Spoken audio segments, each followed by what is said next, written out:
Yeah, live. What a strange lady. It's my family in the background screaming.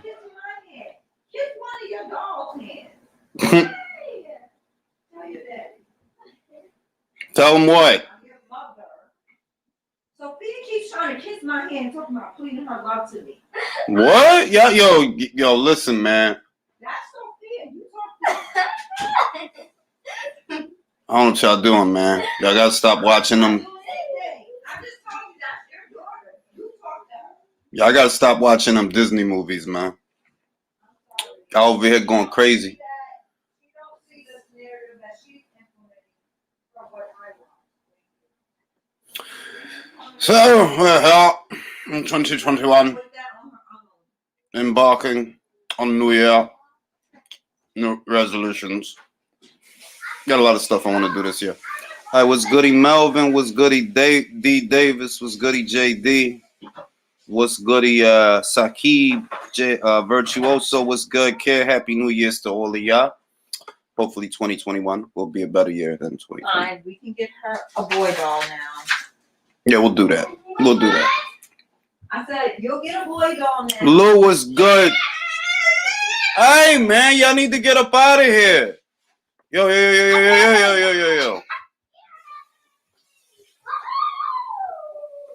You gotta love how as soon as I decide to go live, everybody wants to come where I am. You gotta love that. Yeah, man, let's let the list populate before we start addressing these topics. Gonna let the list populate. Post some links on Twitter, so the Twitter people will know that we live. I just seen the thumbnail for the live one on YouTube. Look like I'm yawning.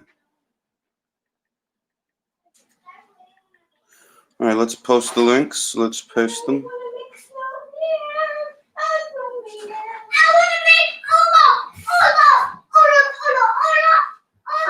Didn't even finish with these ornaments. Child, what are you waiting for?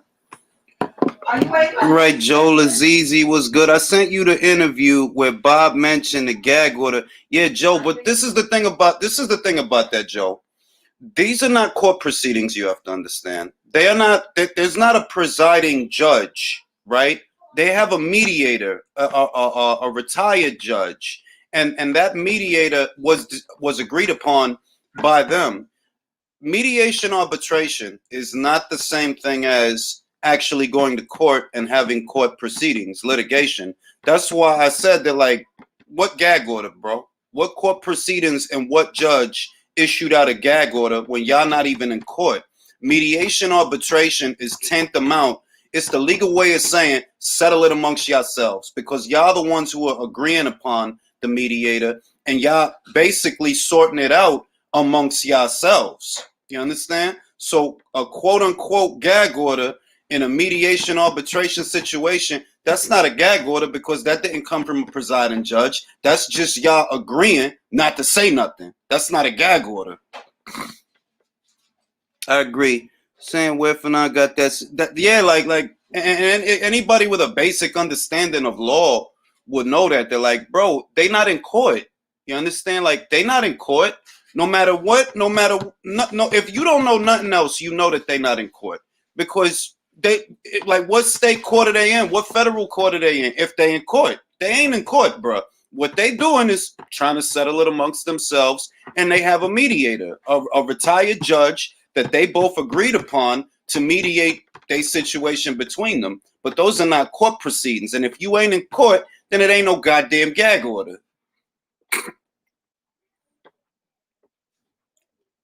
Jambo was good. IG model. Oh, I mean, hey, we going to see, man. This is big step up in competition. I'm excited for the fight. Quite illogically, I've gone with Ryan Garcia to win the fight by way of knockout. I know it doesn't make sense. I know it doesn't make sense. Luke is a statuesque southpaw. He's an Olympic gold medalist. He's been in there with way tougher guys and way more experienced guys than Ryan. But that's one of them situations where the young guy, you know, maybe he steps up and shows you something that you never seen from him before. That happens also. So we'll see. Happy New Year, Toby. Danilo.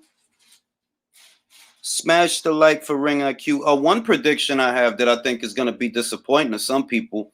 I saw a lot of people talking about the Marshall versus Shields fight. I don't think that fight happens this year. I don't. Because Clarissa's doing two different sports. Her next boxing match is going to be at 154. After that, she's going to debut in the cage. Between those two things that she got going on, that you campaigning as a junior middleweight and you campaigning in what is that fight league or whatever, that MMA fight league, I don't see that Marshall fight happening this year. What I see happening this year is that Marshall's probably going to keep building her name. Maybe she fights Maricela Cornejo. Maybe she fights Christina Hammer or somebody, because like Christina Hammer might be campaigning as a super middleweight right now, but Matchroom could give her the bag to make her come back down to middleweight and make a fight with Savannah. That'd be a great fight. So that's one prediction in 2021 that I have, that I don't think that Shields versus Marshall fight happens. I don't. I was Goody on Rival. Yeah, I don't think it'll happen either, LT. I don't think it'll happen either. And it's the money stuff too, though. That what is it gonna take to get Clarissa to have that fight? That's the other thing, because whenever Eddie Hearn is involved, everybody start acting like they too good for everything. Even if he giving you like a career high purse, or a purse that's several times over, not just a career high purse, but a purse that is several times over what you normally fight for. A lot of people decide to do the same thing, like, oh, well, that's not enough. Well, dog, like, you must want a deal that's too good to be true. That could happen. So I wonder what she's gonna want for that Marshall fight. I wonder. Like, if he offered her for the Marshall fight something comparable to what she made for the Hammer fight, I wonder. I'm not saying she won't take it. I'm saying I wonder if she would take it. If he offered her something that's in that ballpark, that's in that realm. All right, what's good, Toby? What's good, New Country? Daniel, what's good? You know what I mean? I wonder about that, because like I said, whenever Eddie Hearn is involved, everybody act like they too good for everything. It's the same thing as the Sean Porter stuff. The Sean Porter stuff is a prime example of what people do when they deal with Eddie Hearn. The only difference is that with Sean, he's dealing with Top Rank. Like, if you was cool to fight Ugas and Danny and Keith for a guaranteed million, or a little over a guaranteed million, why you acting Hasidity with Bob? You see what I mean? Like, you cool to fight these other guys for a comparable amount of money, but let Bob get involved. Oh, now you too good to fight $4 million? Wasn't too good when you had to fight Ugas. Wasn't too good when you had to fight Keith and Formella and Danny. But all of a sudden, you too good for $1 million purse, and you can't bring up that quote unquote fake ass back end money shit, because those fights wasn't pay-per-views. So to what back end money are you referring to? What back end money? Those fights wasn't pay-per-views.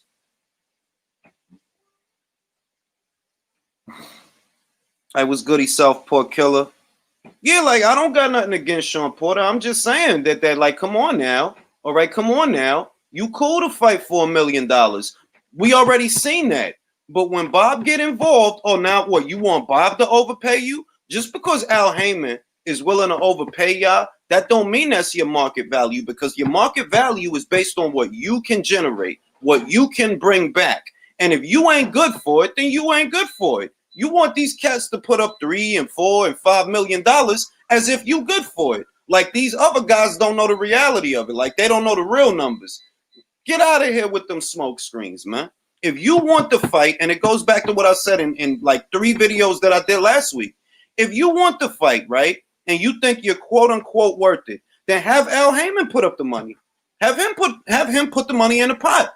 Push that it goes to a purse bid. If Al Heyman wins the bid, you get more money. But let the people on your side take the risk. Let the people on your side put up the money, because you quote unquote worth it.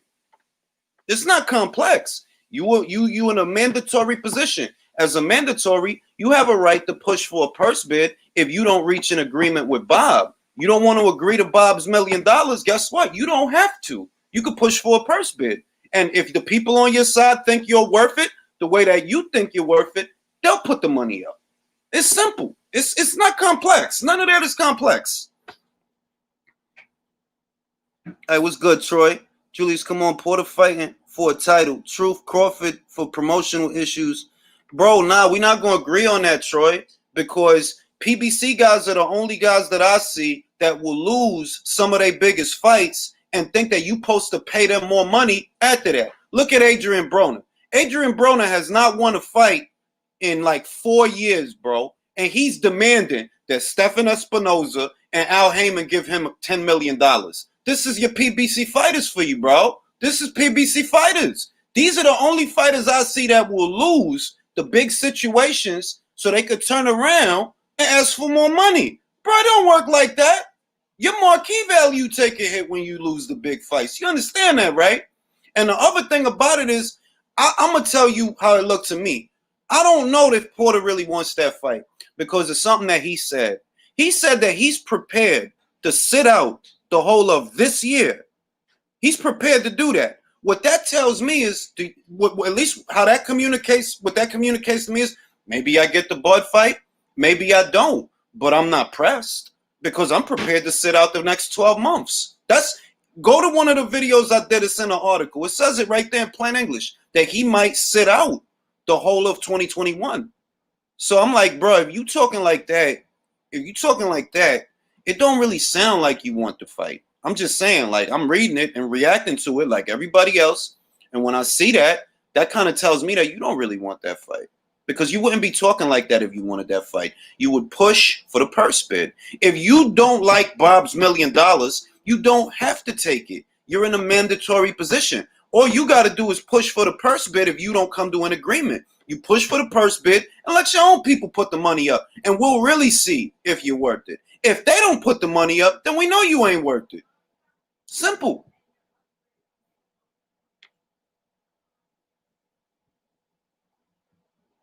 That's a fair point, Toro Loco. That's a very fair point. I'm gonna post a link so me and Troy we could discuss and debate in a civil manner, of course, because this is Ring IQ. This ain't one of them jackass shows on YouTube where you got guys just screaming and cursing at each other and acting stupid. It's Ring IQ, damn it. It's a shame PBC isn't telling Porter that their bid will at least cover 16. Yeah, but he's overstating his value. Like, this is one of those things where, like put it this way, because it's not complex. It isn't. If the mandatory can't come to an agreement with the champion's people, that mandatory has the right to push for a purse bid. And if you really are worth it, like you're saying you're worth it, then your own people will put up the money. Problem solved. If you don't like Bob's offer, what is Al doing? Is Al trying to get you that title shot? If Al is not willing to put up the kind of money that you asking for, then you know what? Guess what? You're not worth it. None of that shit, none of that is complicated. If your own people won't put up that bread for you, then you ain't worth it. Simple. Don't expect Bob to put up bread for you that your own people not going to put up for you. That's why it's silly to me. Like, bruh, do you want to fight? A lot of people don't notice that all these cats is just focused on the bag for the fight. They're not even thinking about the other side of the fight. They focused on the bag for that fight. And it's like you don't see that there's another side to the fight. If you win, you a champion. And for you, this is your last chance to become a champion because that's what's not being said. This is Sean Porter's last chance to become a champion. Yeah, maybe he gets an Errol Spence Jr. fight. Maybe a rematch. Maybe, and that's a big maybe. Does he win that rematch?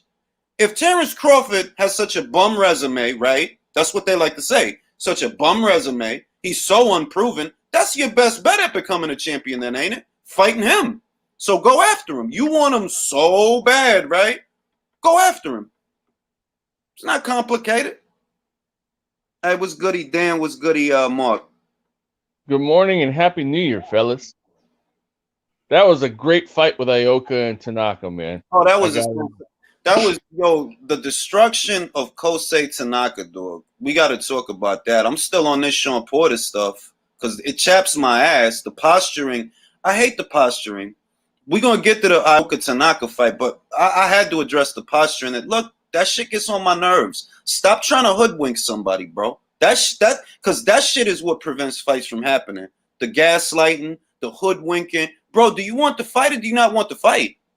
It's because it's not complex. If you want to fight, you push for the shot. Don't fight for $1 million or a little over $1 million on a regular basis and turn around and act like you're too good for it. You're not too good for it because you fight for that amount all the time. So you ain't too good for it. You just want to act Hasidity when you see Bob, knowing that Bob, and that's the other thing.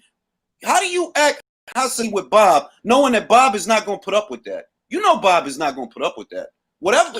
If Al Heyman is overpaying you, you know who's not going to overpay you? Bob. You got a better chance of Eddie overpaying you than Bob. So if you really want to fight, and the fight is what you're after, you and I both know, stop pricing yourself out. You fight for a little over $1 million on a regular basis. The only time in recent memory that you fought for more than $1 million was the Errol Spence Jr. fight. That's it. And what's the difference between then and now? You had a belt. Do you have a belt? No. All right, then. What's your problem? What is your problem? I think he got 1.25 million for Formella. He got 1.2 for Formella, 1.4 for Thurman. I think he got maybe 1.5 for Danny, if that. But okay, do you think that 0.4 or that 0.5 is what's holding up the fight?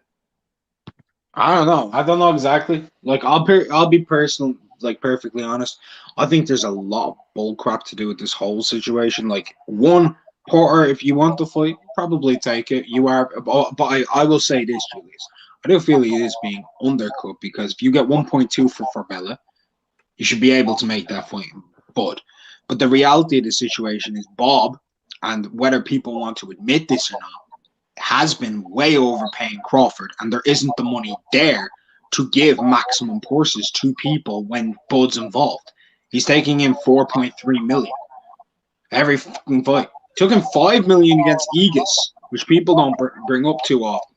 Aegis got $1 million. So suddenly, I agree with you, Mark. But the thing is, we know that contract guarantee, right? That contract minimum that he has to pay Crawford for at least until October of this year, right? Because that's when the contract is supposedly up. That minimum is based on what his numbers were 2 years ago. You know, that's why Bob is losing money, because you gave him that contract minimum at a time when he was more popular and there was more attention coming into his welterweight campaign because he had just moved up, and everybody's all excited about the Spence fight. Projected numbers, not what his numbers actually were, because what his numbers actually were was 60K against Postal. No, yeah. But I'm talking about the Jeff Horn fight, because to my knowledge, he has the Horn fight. A lot of people saw the Horn fight. Yeah, I believe it was ahead of the Benavidez Jr. fight that they signed those contracts for that contract minimum. It was ahead of that fight, and you know the contract minimum is supposed to be north of $3.5 million. And if you look at his purses, the reported numbers, it's around 4 basically, at a minimum of 4. So that 4 is based on what kind of viewership he was bringing in at that time. And he brought in good viewership with Jeff Horn. You know what I mean? So we can't bring in the post-star shit, because right before he signed that contract with Jeff Horn, he had good viewership. So they decided, you know what? We want to stay in the Crawford business. We want to keep him on our side of the street. Let's extend his contract. Let's give him a contract minimum of $4 million per fight. No less. That's what happened to his viewership, though? I mean, did it go down afterwards then? Well, here's the thing, Dan. Look at his viewership for the Brook fight. 2-point-something million. So the viewership didn't actually go down, because he just brought in over 1 million, 2 million views fighting Kell Brook. Yo, Julius. All right. Yeah. You know what I've been learning this past couple of years, ever since Terence Crawford became, welterweight champion? is that the PBC has been undercutting his value by leveraging, their pay-per-view sales, which is really not that high, by Floyd Mayweather's or Canelo Alvarez standards, and try to, downplay, his value, like basically just do what they usually do in business. You know what I mean? All right, Julius. Yeah, I'm hearing you. I'm hearing you. And what I'm getting from what you're saying is, how are you going to Right. undercut his value, right? How do you undermine his Yeah. resume, undercut his value, and then expect him to pay you up the nose? That doesn't make sense. Mhm. Your company, and the platform that you're in bed with, they don't even recognize this man as a champion. So why are you asking for this exorbitant amount of money? I agree with you on that point. Let me step in here, right? Okay, well, let me say this, being it's the first of the year and the only chance I'll get to give you a compliment. I respect what you do, man. You have a lot of knowledge of the sport. Is somebody have me on speaker or something? I hear an echo. Nah, no echo. There's no echo on mine, Troy. Yeah? That means it's probably coming through you, Julius. Yeah. I don't think so. Anyway, man, like I said, I respect what you do. You have a lot of knowledge. It's quite a few cats on here that get on here and don't know the sport. So you kind of give me a way to go when I come on here. Anyway, let me make my point. When it comes to Porter versus Crawford, I think at best pay him $2 million, and here's why. Crawford actually needs Porter more than Porter needs Crawford. I understand Porter's the one fighting for the belt, but Crawford needs him because he's a name, right? He's a name, and he'll be the biggest name that he's fought so far. And if he beats him in a certain way, then he can say, look, he just gave Errol Spence hell, and I did this to him.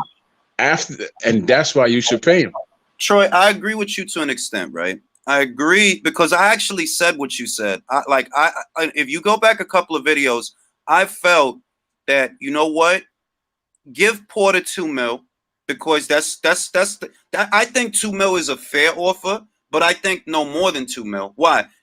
They didn't guarantee you more than $2 million to fight Errol Spence Jr. And you were a champion then, you understand? You actually had a belt. You were bringing something to the table. So I felt $2 million makes sense. But also, just being realistic, all right, if you give Porter $2 million and you got to give Bud upwards of $4 million, maybe maybe you give him $5 million. What are we looking at? You in the hole $8 million with Sean Porter, right? Sean Porter, who and Goodfellas Sports said this. I think it was very relevant.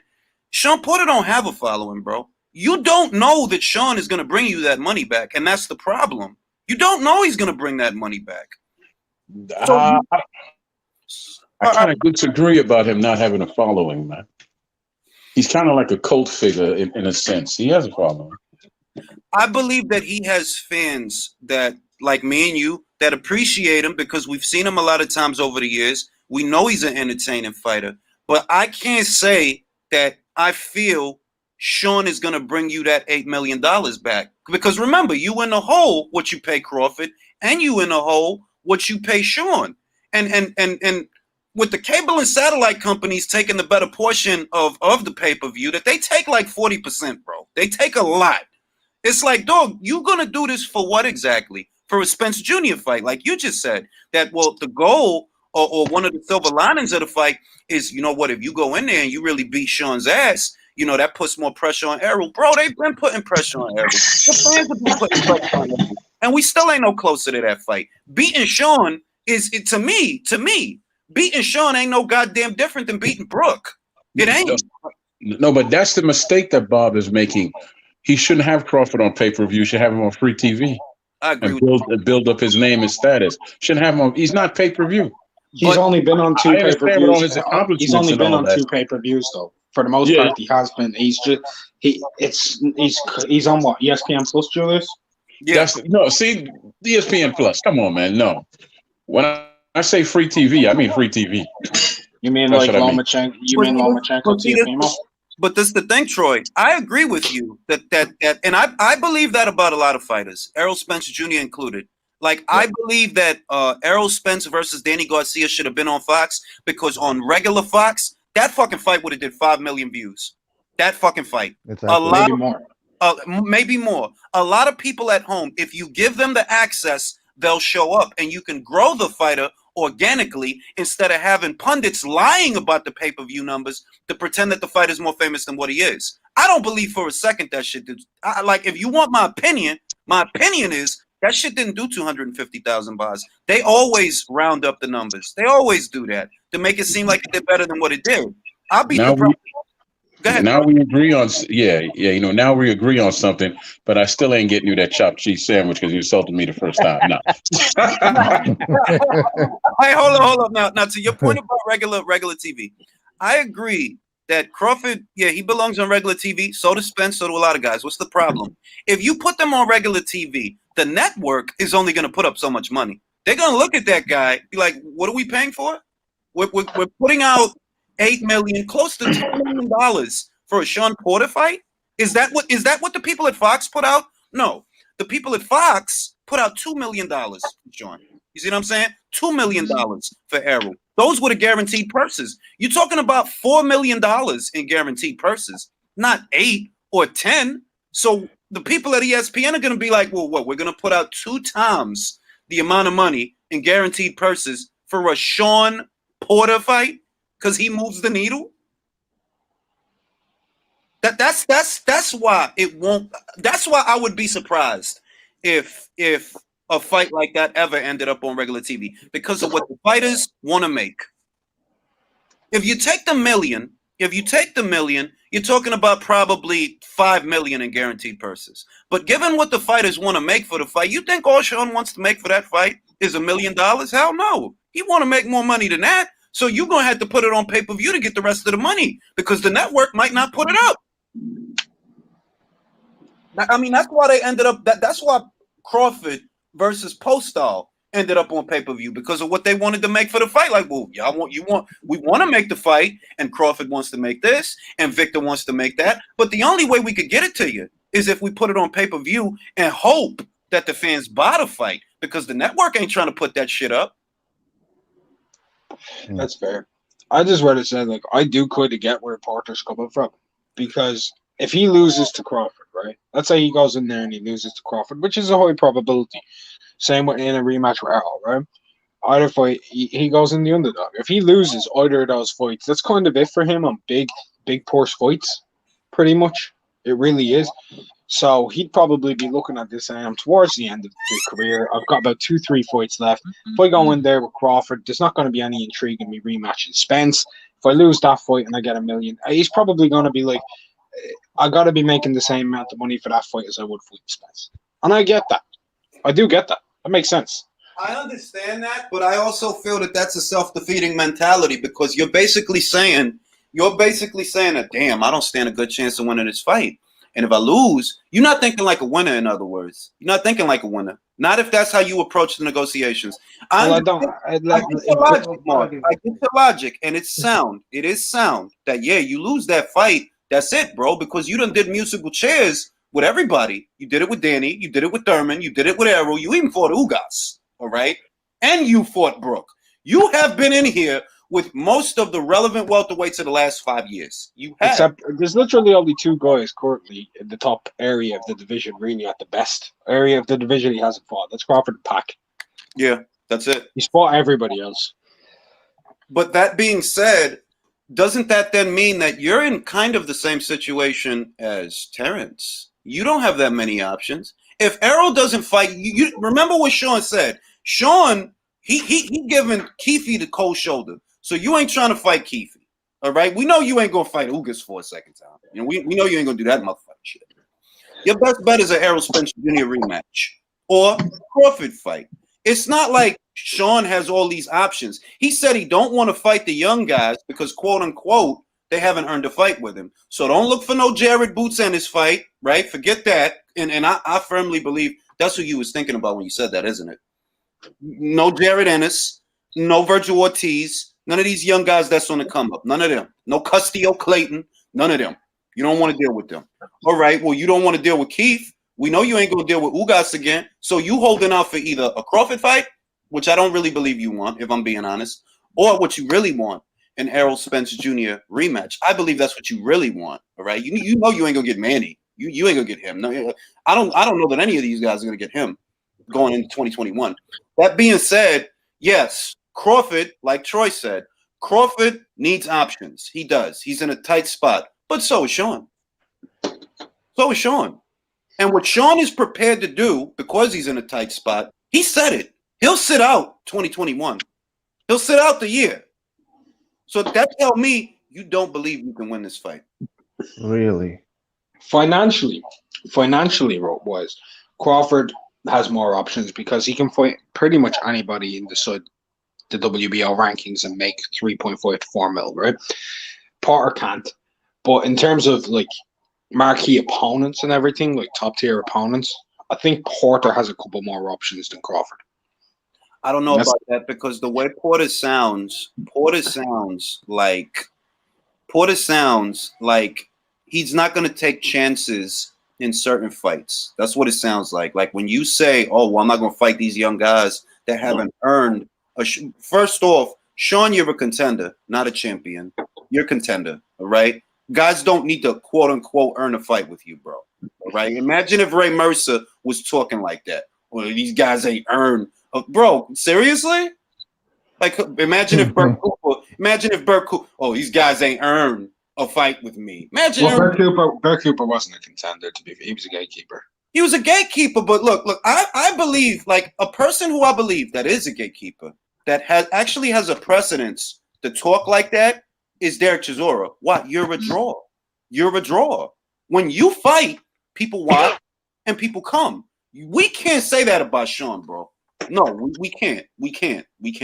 And I like watching Sean fight. I've always liked watching Sean fight. When people was critical, oh, he smothers his own work. Oh, he's a football player. Oh, he's exciting as shit. He's fucking exciting as shit. But the numbers have never been there for Sean. You're not in a position where, oh, the guy has to earn. What the hell do you mean earn? You're not a champion. The only time you've ever been on pay-per-view was because of the man opposite the ring. Was your last fight, was it on pay-per-view? The fight before that fight with Errol, was that on pay-per-view? What do you mean earn a fight with you? You're a contender. My whole thing is, for me, and take it for what you will, the 1 million offer to Porter to me kind of feels like a similar scenario of like what PBC are doing with Crawford. It's like take it or fuck off, really. It doesn't matter. And from a different point of view, it's like, yo, yeah, we're not giving you a legit offer or anything like that. We're just fucking around with you. I think it is a fuck around offer, man. I don't think it's a fuck around offer. I look at it as a matter of fact offer because Bob is a matter of fact guy. I understand that mentality. I'm a matter of fact guy. I don't actually believe that Al Heyman is overpaying. I'm gonna put it this way. I don't believe the numbers that come from the PBC. That being said, yo, bro, I got $1 million for you. You gonna take it or you gonna leave it? But that's what I was gonna say. That's what I was gonna say. So take it or leave it off. That's exactly what it is. I just don't see how Porter's worth the same amount as Aegis. I just don't see it. I agree with you. I agree with you that if you look at it that way, like, oh, well, you gonna pay me what you paid Aegis? That's disrespectful, bro. What are you bringing that Aegis was bringing? What are you bringing that Aegis did not bring? Are you bringing a belt? Are you bringing a buttload of fans? What are you bringing? Hey, he brings more than Aegis. Come on, come on. He definitely brings more. Only think about it, Mark. Yes. Let's put it this way. If Sean Porter fights Terence Crawford on ESPN, regular ESPN, that fight gets a lot of views because if 2 million fight fans tuned in to see Brooke, imagine how many more would tune in to see Sean Porter. On free TV with the free crowd, yeah, you'll bring in views. But with the pay-per-view crowd, what are you going to do for us? In order for us to pay you, we can't put this on free TV. We got to put it on pay-per-view. That's where we at. So if we put it on pay-per-view, you going to bring us big numbers? I mean, they could give him 500 grand more. I mean, the viewing figures that go up. And you know that. Like, if they're able to give Aegis $1 million, they can give him 1.5. But why do you think, Mark, why you think Bob has been spazzing out the last 2 months? Because Bob don't want to give Aegis no $1 million. He don't want to have to do that. He don't want to have to give Crawford $4. That's why he bugging out. So like, so I got to overcome Aegis. I gave fucking Khan gave this asshole like $5 or $6 or however many $1 million, gave this asshole that shit. And I got to overpay Sean too. I thought Sean had the word wizardry. Al Heyman. Hey, Al, if your guy is worth it, you put up the money. Your guy wants a title shot, right? Push for the purse bid. Y'all put up the money. I won't even counter your bid. I'll let you win. I'll put up what I'm willing to pay for the fight, and you can counter that. And if you really believe that your guy is worth it, put the money up. Simple. If you really are worth it, right? Because it's not complex. If you're really worth it and you really want to fight, your people will put up the money. That is, if you're worth it. I'm gonna give you a crazy prediction of what I think is gonna happen. I think a purse bid is gonna happen, and I think Bob's gonna bid crazy low. I think he's gonna bid crazy low in terms of the money, and I think PBC are gonna overpay. Not overpay, but they're gonna pay more than Bob.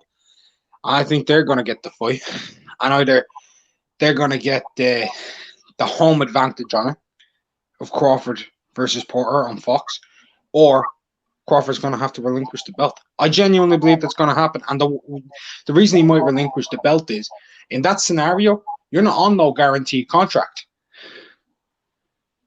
It goes out the window then.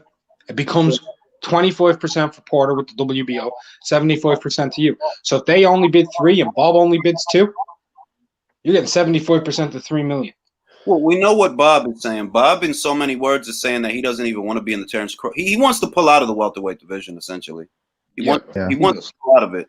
That being said, I personally believe that the way that these negotiations are being approached is with a defeatist mentality. There's no emphasis being placed on the actual fight. You just focused on the bread. Like, you're not even thinking like, man, I'm going to win. I'm going to win. It's another side to this fight. This is my last chance to become a world champion, and I'm going to win this goddamn fight. That's not how the fight is being approached. It's being approached like a last hoorah. That's some defeatist mentality shit. You're not approaching it like I'm a winner and I'm a win. That's not how you coming at it. You're coming at it like, man, it's a good chance I lose this motherfucker. So I need to make some money. That's the story that I see with most PBC fighters. Adrian Broner has. Go ahead, Virtual. Sorry to cut you off. No. It's like they do have a defeatist attitude. They go into it thinking like, hey, if I'm going to lose, I'm going to make as much bet as I possibly can. Now, with Porter, I personally feel like they should give him like whatever he got paid fighting for Melo or Spence, and that should be it. He's not going to make over $2 million. That's just it. Exactly. If the people on your own side of the street are not putting up the kind of money that you're asking for, your own people are not putting up that kind of money. How do you really want to fight when you asking for what you asking for from Bob? Remember, it's your title shot. It's your title shot. You either want it or you don't. Like, I don't look at it no other way than the way it's supposed to be. It's an opportunity for you to fight for a belt. You just fought for a Melo for nothing. It's an opportunity for you to fight for a belt. It's an opportunity for you to become a champion. You either want it or you don't. See, the point that you brought up, it really is interesting because it kind of highlights part of the problem with boxing today is a lot of fighters' mentalities. They're not like the old days. The old fighters, they thought to win. They always, their mindset was, I'm going to go in there and win. They weren't worried about all this other junk. Nowadays, these fighters are more worried about the other junk. Like you said, the last hurrah, and, well, if I'm going to lose, I'm going to make this amount of money. Nah, man, you're supposed to be thinking you're going to win. You're a fighter. I mean, what the hell is that? That's the problem. The corny shit, Dan. Look at what they offered Danny Garcia. They actually offered Danny Garcia off of a loss. More money than they just offered Sean Porter, right? Now, Danny and his dad have all this shit to say about Terence Crawford and Terence Crawford's resume and how it sucks. Well, if it sucks and he's just such a whack-ass fighter, then why you ain't take that money? If he sucks, right, you can beat him. You believe in yourself, right? Then take the goddamn money. They was going to put that on pay-per-view. They guaranteed you more money than what they just guaranteed, Sean, and you had a pay-per-view upside.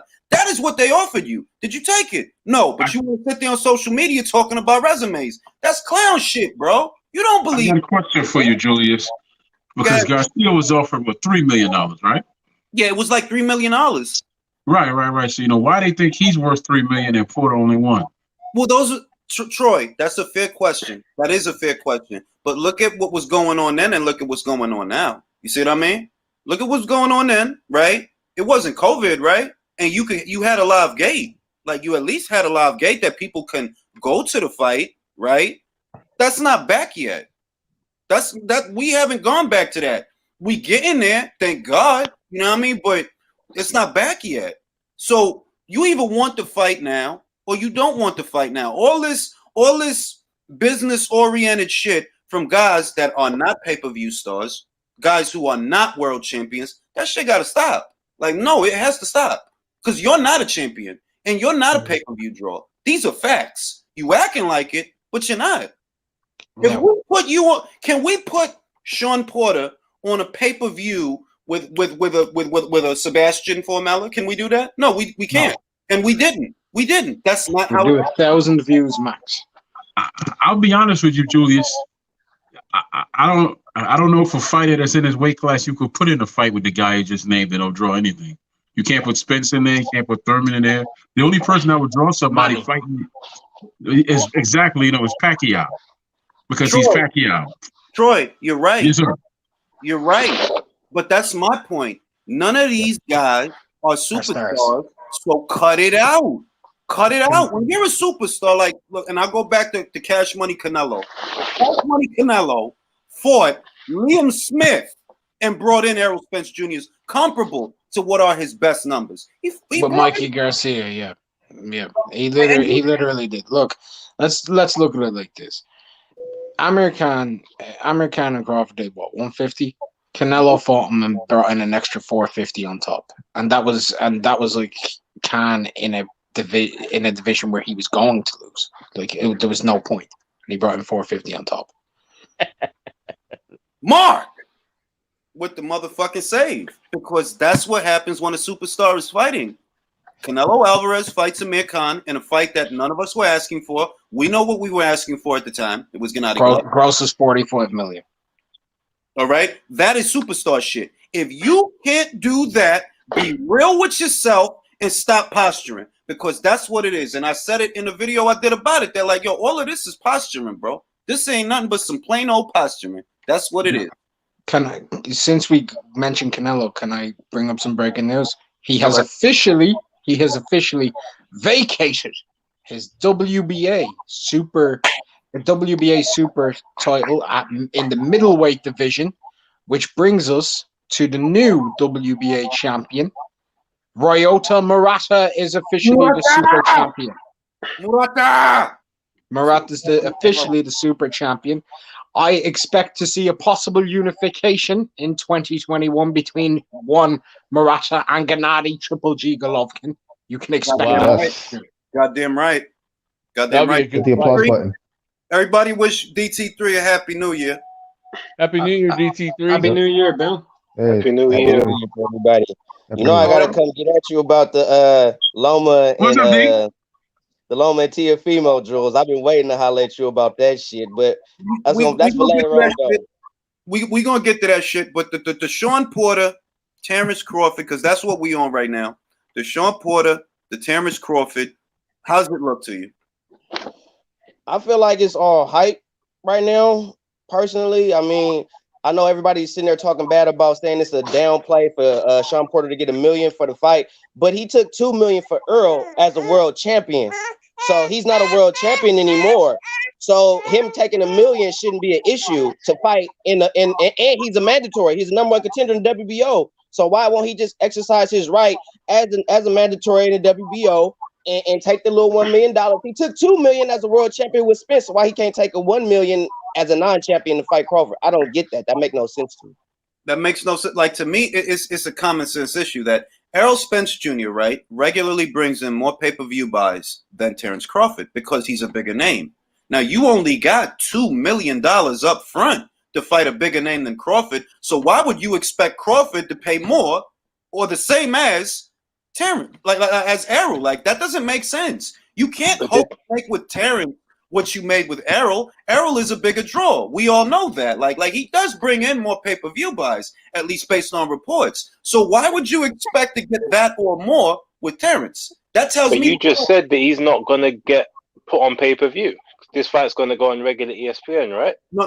More than likely. No. I said I believe, if I'm being honest, as a consumer, or just if I'm Bob, if I'm Todd Dubove, and I'm the people at ESPN, the only way that this fight brings in great numbers, great viewership figures, is on regular television. Because on pay-per-view, it might not. It might like what are we talking about? Like, I would love for Sean and Terence to get out there and be able to bring back 500,000 bars. I would love that for them, because that would mean that boxing is thriving. But that's not reality. You put that on pay-per-view, what are we talking about? 200,000 bars? What are we talking about? But hold on, but what you got to kind of consider there is, all right, if it's not on pay-per-view, then he's essentially asking for the basic of what he got for the Spence fight, because Spence was on pay-per-view, and no matter how much that sold, whether it sold well or not, he got something extra on top of that. So this fight, likely to get the best viewership, you're not going to get anything extra. It's like, well, give me my flat fee of this kind of thing. Do you not agree? I would say this. If the network will willing to take the risk, because the only way this fight ends up on free TV and the fighters get the purses that they want, it's only two ways it can happen. Either you put it on pay-per-view and let the fans flip the bill, or the network fronts the money. Like, nah, we got it, huh? Like what they did with Lopez and Lomachenko, because remember, that was an issue, that it wasn't going to be a pay-per-view. Lopez wasn't happy about the money, so ESPN decided, all right, look, here you go, Lopez. Here you go. We'll give you this. All right. It's still not going to be on pay-per-view, but we'll throw you a little something extra on the top to make sure that the fight happens. Now, what they threw Lopez is way under what Sean is looking to get, dog. Sean, you know he wants like $3 million, bro. You know, you know it. And it's like, bro, why do you want 3 for Crawford where you was okay to fight Errol for 2? And that was when you was a champion. That was when you had a belt. You don't even have a belt no more. But you want us to pay you more than they paid you. That tell me you don't want the fight. If I believe, if I believe in myself, if like, yo, I can beat Crawford, man. I can beat him. Just put him in front of me and I can beat him. If that's me, I take the million, I make a statement, and I get to the other side of the fight. He not treating the fight like it's another side to it. You treating the fight like this is the last ride, this is the last hoorah, and I need to make as much as I can make. That's how you treat. I get that. But there is one other side to this, one perspective I don't think we're looking at. And I know why we're not looking at it that way, but we're not looking at it from the perspective of, you want me to essentially go and be the away fighter again in territory that I'm not familiar, I'm not comfortable in. So you're going to get the home cooking. So if I've got to come over to you and concede to your demands, give me the extra. That's how a lot of people look at it when they're not fighting on their own network.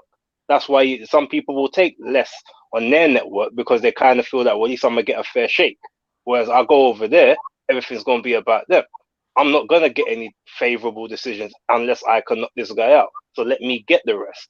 That's just me playing devil's advocate. No, and it's, look, that's a fair point, because there's no way to address this subject realistically without looking at Sean's side of it. That, like, look, dog, I'm crossing the street, all right?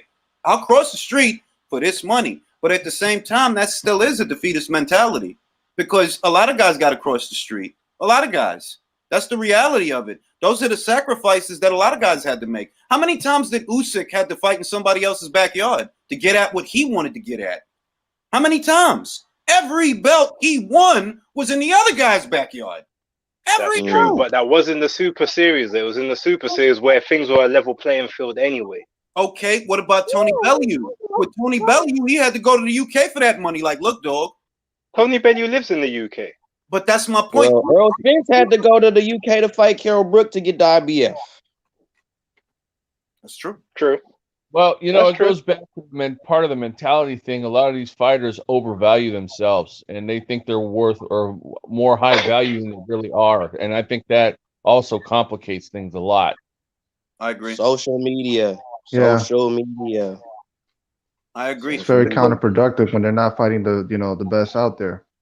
Like I look at Right. I look at what Zerto Ramirez is trying to do for himself. He started his own promotional company. I'm not against those kinds of maneuvers. I'm not. But honestly, I'm not. I wish him nothing but the best. I hope it works out for him. Right? I'll say one thing. If he wants the best, he better stop trying to compete with Canelo in Texas on the same day. That's all I'll say, man. Like He's wild. That was the craziest thing ever. You're gonna Nah, fight he was in competing Texas. with Triple G. He was competing No, with Triple G. on the same. It's right, yeah, but it's was the on the day Friday. before. Cool. Yeah. It's the day before Canelo's doing. What are you doing? No, I know, bro. Like that was bananas to me, man. Ain't Like, nobody gonna be paying attention to Zurdo on the same weekend as Canelo in the same state. but look, I He only was trying to get the overspill. He was trying to get the overspill of people. Exactly. Like he was trying to get that crowd that's hyped to see a fight, and I'm like, I don't know, like, why would you think that people are gonna buy your fight? Like, God, I want guys to make money. I want that to be understood. This is a very grueling sport, and they deserve to make the money. But you have to be realistic. All right, you can either get it or you can't. But if you can't get it, then you don't really want to fight, and that is what that communicates to me. You don't really want to fight. When you were a younger fighter, you were more willing to take risks, and that applies to most fighters. You're at a point now where you don't really want to have to take a risk like that, but if you do, you want compensation. That tells me you don't want to fight. Not really. Sean Porter don't want to fight. I mean, look at everything that happened from the beginning when Terence came to the division. Terence didn't mention Sean Porter at first. He mentioned everybody else. And then all of a sudden you heard that Sean Porter and Terence Crawford, they friends. And that fight wasn't going to happen. And the next thing you know, Terence Crawford fights, I think, Amir Khan, and he beats Amir Khan. Now Sean Porter's like, I might have to actually fight this dude. And now all of a sudden you want to price yourself out. You ain't never, when has Sean Porter ever said price himself out of a fight? Thank you. Because you never heard this kind of talk ever from Sean. Ever. Not in the Thurman fight, not in the Garcia fight, not in the Ugas fight, not in the Spence. You never heard this. Crawford and Bob get involved. Oh, nah. That's not enough. What do you mean that's not enough? That's damn near the same amount of money you just fought for. The only difference between this money and that money is with this fight, you get to fight for a title. Do you not want to fight for the title? This is your opportunity. I don't look at it no other way. I said it before, I say it again. I don't look at it no other way than this is your opportunity to fight for a belt. Crawford has a belt. Errol has his belts. Manny has his belt. You don't have a belt. So this is an opportunity for you. And you don't look at it that way because you have a defeatist mentality. A part of you must feel, I'm not going to win this fight, am I? Not going to win this fight. Can I ask a question, though? Go ahead. If he doesn't fight Porter, who does Crawford fight next? Man, that's a goddamn good question, if I'm being honest. I think that maybe Ugas. Ugas would be yeah. good. I was just going to say Ugas. Well, we'll see about that because Errol mentioned Ugas 2 times. So, and if Manny, I said it in a couple of videos, if Manny retires or he vacates the WBA title, Ugas is the full-fledged WBA champion. And don't be surprised if Errol tries to unify with him because that could happen. Listen, Spence is off, riding horses and talking to horses and chasing Canelo. He ain't trying to fight no guys. No, he just really showed you the game. Like it's chess, not checkers. Like, look at what they doing. It's a political move. Okay, Manny retired. We really don't want Earl to fight Manny because that's too much of a chance of Manny may beat Earl. He might get him. But if Manny retired and we got Ugas as I think maybe the regular champ, we're gonna bump him up to full. And then we know Earl could get Ugas. So we put him in there with Ugas. We're not gonna put these dudes in there with a guy that can possibly beat them. Yeah, so we want to make sure the fights are as easy as possible for our guys, so we can promote this dude to be the biggest dude he could possibly be.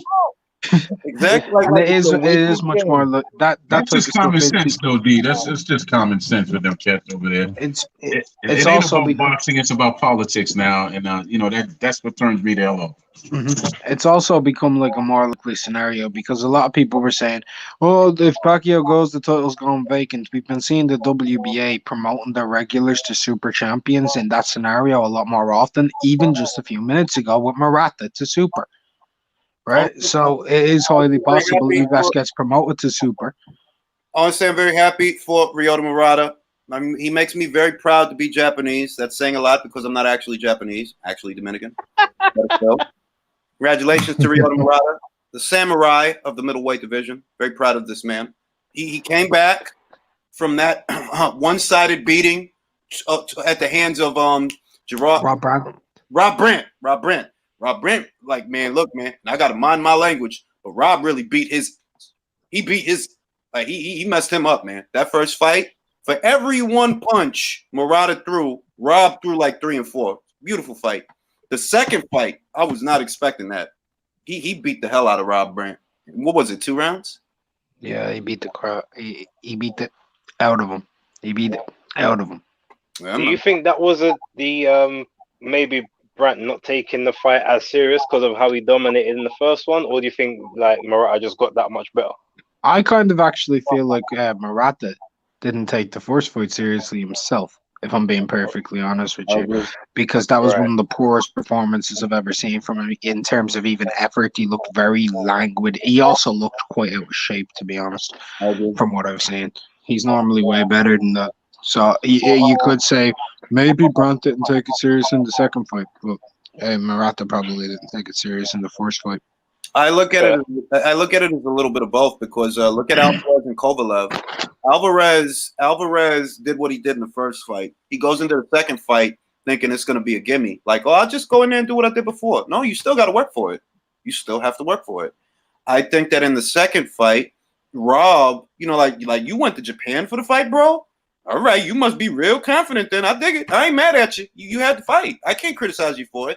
But I do feel that he looked at the second fight in a more lackadaisical way, perhaps, than he looked at the first fight. They're like, yo, dog, be careful. You in his backyard now, all right? The energy is behind him, and he's gonna try to come after you. So you really got to treat this like a super fight mentality. He's gonna come after you. And in 2 rounds, oh my God, Ryota Murata annihilated that man. The obliteration.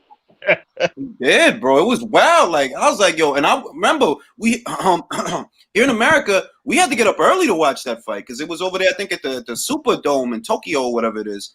We had to get up early to watch that fight. I got up early for that jam. I was like, yo, dog, this is bananas, man. I love the Japanese boxing scene, man. I love the Japanese boxing. They just don't disappoint, though. Yeah, but let's talk about the Japanese boxing from Speaking of just Japanese last night. boxing, Let's go. Let's talk about it, Julius. Look, man. All right. You knew it was coming, man. No, but Set yourself up. Come on. We're gonna start off 2021 being petty. All right. I think that's a new avenue for fighters that are coming up because you can make a lot of money over there, can't you? Yeah. Man. Honestly, yeah. Like, look, I'm gonna tell you something. And we're gonna get into Kazuto Ioka and Kosei. But Gennady Golovkin, now that Ryota is super, look for Gennady to make that fight as a unification match. If he beats Munguia, he's going to continue to ignore Demetrius, and he's going to look to have a super fight in Japan against Ryota Murata. Because that's a huge... Is the Munguia fight actually... Hold on. Is the Munguia fight set? Is that even a mandatory, or is that just a fight that's being talked about? It's a voluntary. And Zanford... Yeah, then I think he's going to fight Murata, actually. I think he'll fight Murata straight up. I think he's going to fight Murata probably in May, mate. Probably May or June. Well, I'll say that if I'm Gennady and I want to make a super fight sooner than later, I'm not going to wait till May to fight.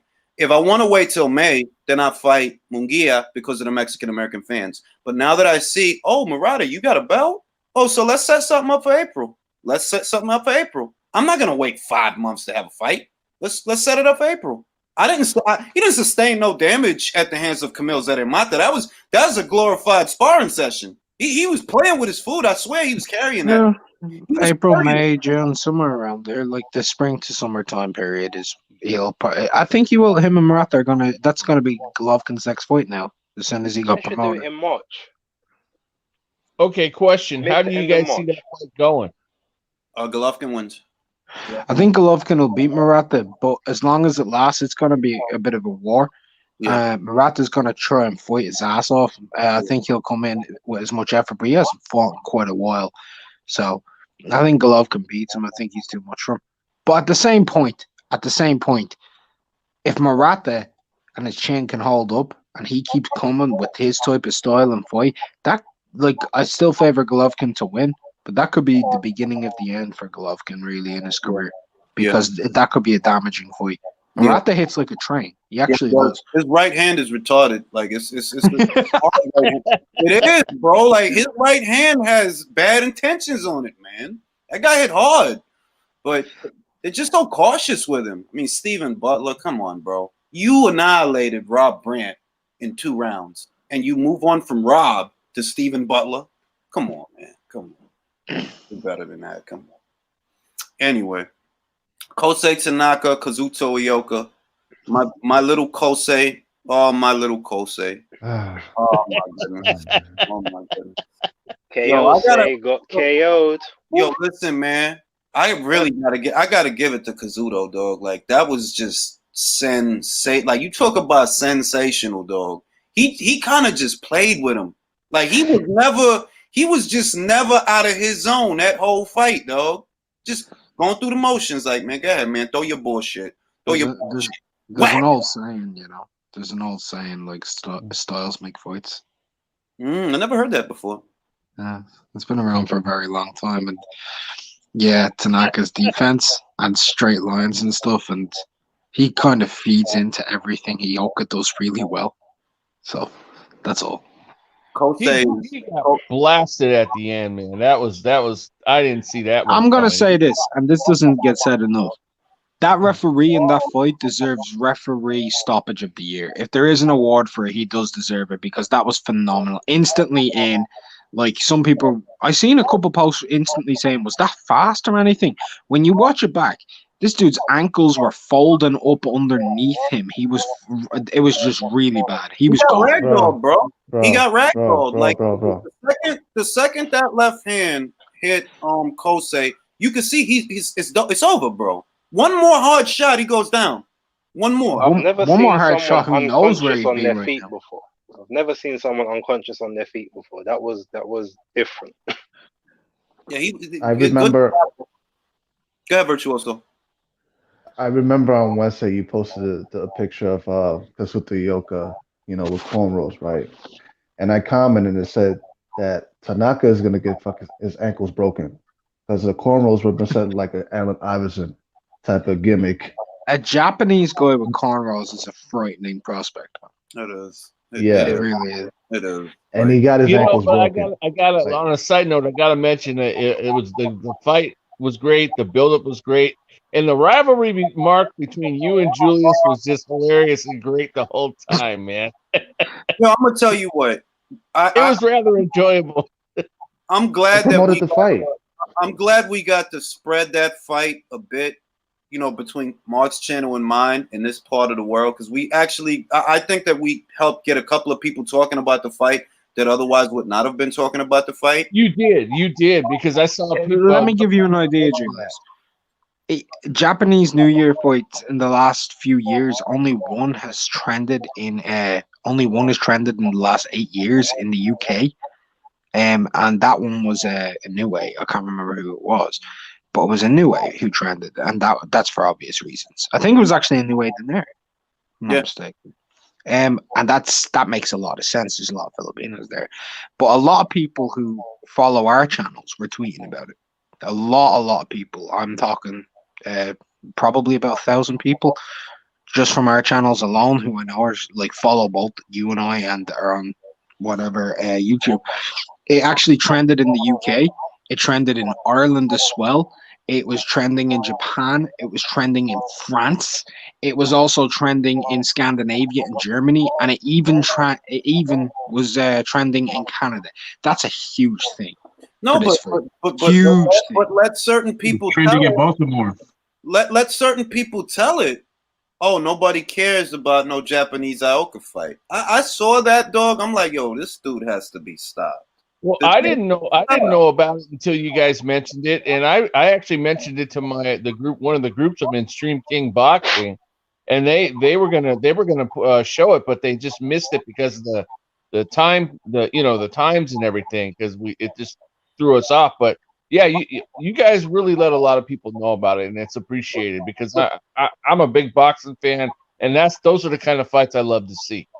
I'm gonna So, say I that mean- without me and Mark, even without us talking about it and going back and forth about it, the fight was always a big fight. That was a big fight in Japan.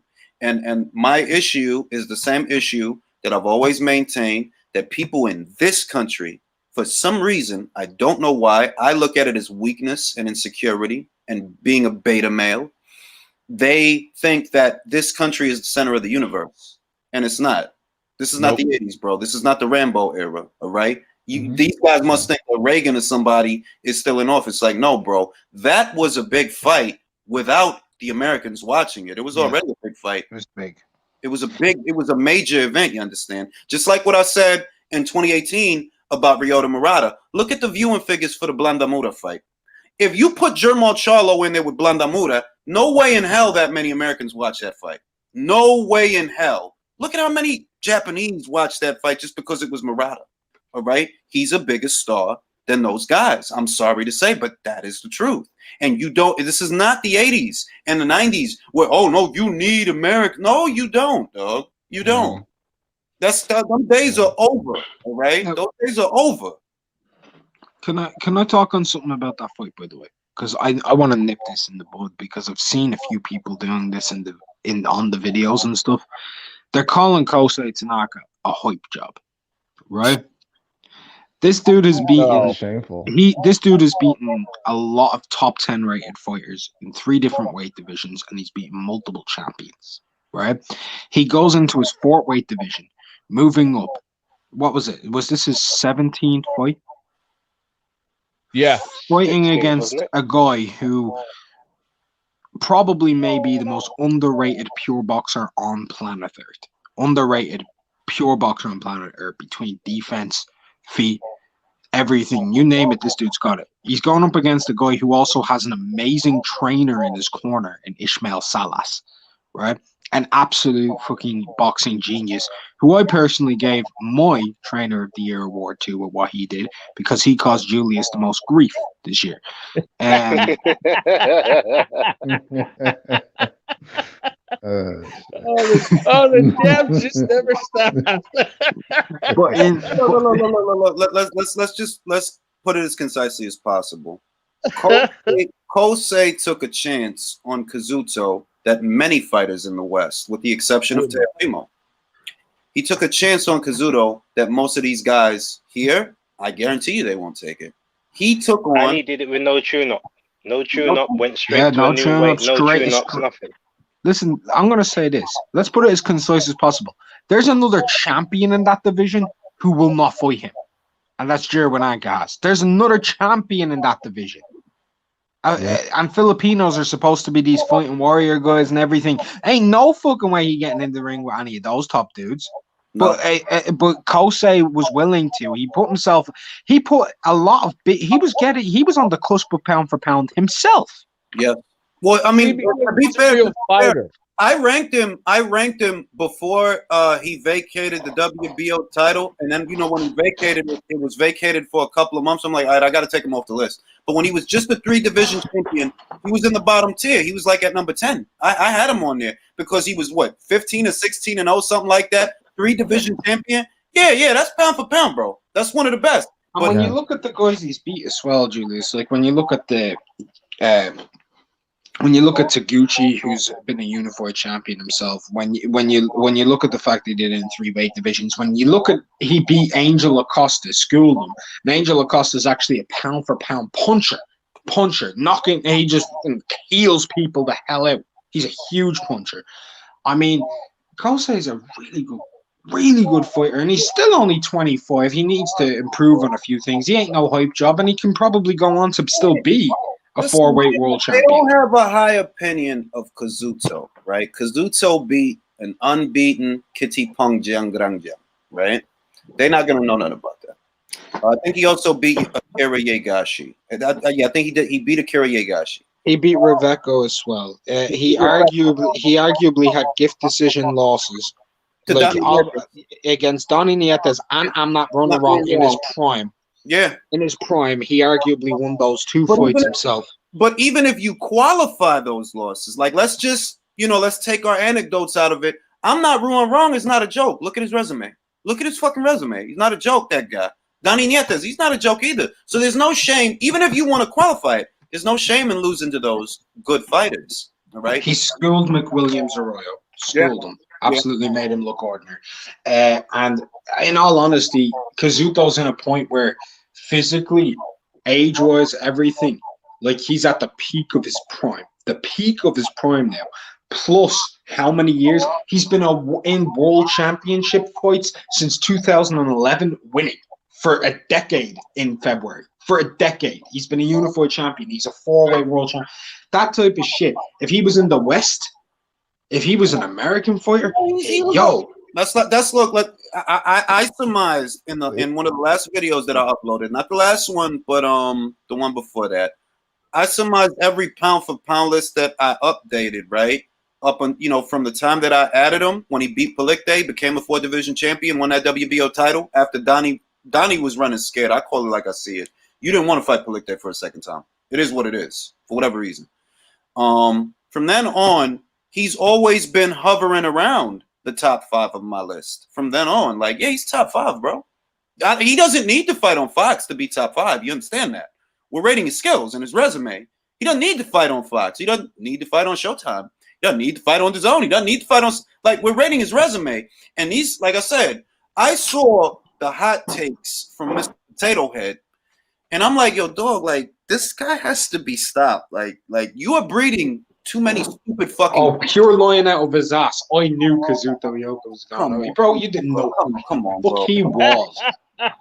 If you took a look at any betting site, you would have been like, "Oh, I'm going to bet on Kosei Tanaka. This dude's got." Because let's be real. You believe in the O's in boxing. The undefeated records is what makes you something. And secondly, you take a look at the gambling sites and you'd be like, "Oh, well, Kosei's going to win because he's undefeated and the bookie's favorite." There's no way you would have been able to come to that conclusion, considering you've admitted many times you don't watch those divisions. Exactly. Don't even say it. Fucking Mark. I'm like, how the fuck did you know? Oh, because you fucking knew. Because you fucking know you're such a fucking connoisseur of boxing, right? You just said you don't watch these fight weights. So how the fuck did you know Kazuto was gonna win? You lying motherfucker. I'm tired of that. I gotta get out of America, man, and I mean that shit. Tired of that shit. That mentality is rampant in this fucking country because America breeds ignorance. Now, bane of fucking ignorance. I have a bane of contention with Julius. Yeah. You did not mention Ishmael Salas in the Trainer of the Year award. Why? Not even as a nominee. No. That's fair. I think if I remember, I did the awards before the Kazuto Ioka fight. I did it before, but I had to give it to Derek. I honestly feel, Derek deserves it. You got one fighter who is just one belt away from becoming an undisputed champion. And like I said, I don't have time for Jamal, but I have time for Jamel. He has the most complete resume in the junior middleweight division, bar none. The most complete. He's only missing one belt, and that's it. And I value that. Okay. Derek James fighter. He's a good trainer, right? I give him all the credit in the world, and he is one of the 2 best this year. My thing is, Errol was meant to beat Danny. He was meant to. And you've said that yourself. He was meant to. And also, in reality, yes, Jamel became unified. But let's be real. Very few people picked Jason to win that fight. And if they did, we got a different perspective, bro. I had people harassing me. Look, I had people harassing me about the fucking banana. I didn't finish my statement though. And if they did, they were coming from an emotional place. They weren't coming from logic. No offense. Mm-hmm. Better still, they were coming, and I can't ignore. No, the banana going. Come on, bro. This ain't fucking Julian Williams. This is Jermel Charlo. Come on. He's gonna fucking come on. Jamel was a heavy. Listen, Jamel was a heavy favorite. That even with betting on the knockout was negative odds. Never mind any means. He was negative odds on the knockout. What I'm saying is, even if it's a fight that Jermel was supposed to win, right? At the end of the day, he delivered. So I have to respect that. He did. Listen, he's not even getting the acknowledgement that he deserves on his own fucking side of the street. They're busy sucking off Jamal. for the Derevenchenko fight. Like, bro, that shit doesn't. I agree with this. I agree with all these points. But Ishmael Salas, right? Ishmael Salas took two underdogs in both Joe Joyce and Kazuto Ioka into winning their fights. Yeah. Two underdogs Yeah. and brought Ugas to being a regular champion. Yeah. You're gonna have So to do an he amendment now. arguably solidified Kazuto Ioka as a pound for pounder all across the board for the most part, right?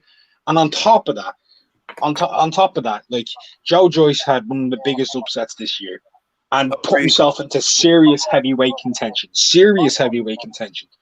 and putting himself high in the rankings and further solidified Ugas to where he was.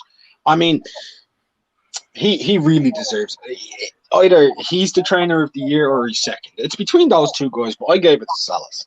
No, Yeah, an amendment video is on its way. Let's just say this: if you got Salas on there as trainer of the year in 2020, I won't argue with that, and I'll leave it there. They're like, yeah, Salas deserves it. I think Derek deserves it, but I also think Ismail deserves it. Fair enough. Why was there no robbery of the year category? You know why? Because award shows are supposed to kind of be celebrations, right? I'm not gonna celebrate Rolly Romero, bro. I'm not celebrating. I gave robbery of the year. I gave it to Ritson Vasquez. My second was Maloney Franco, and then my third was Raymar Caballo over Emmanuel Rodriguez. I feel like referee blunder of the year probably should go to Robert Borden team for the Franco Maloney thing, because they were watching that shit for 25, 30 minutes and came to the conclusion there was a headbutt and there wasn't. That was ridiculous. Well, there were two categories that I was thinking about putting on when I did the second video, right? I wanted to do robbery of the year. I thought about that. And I also wanted to do debacle of the year. And the debacle of the year was going to be the Bridgerweight division. That was going to be the debacle of the year. Like, what?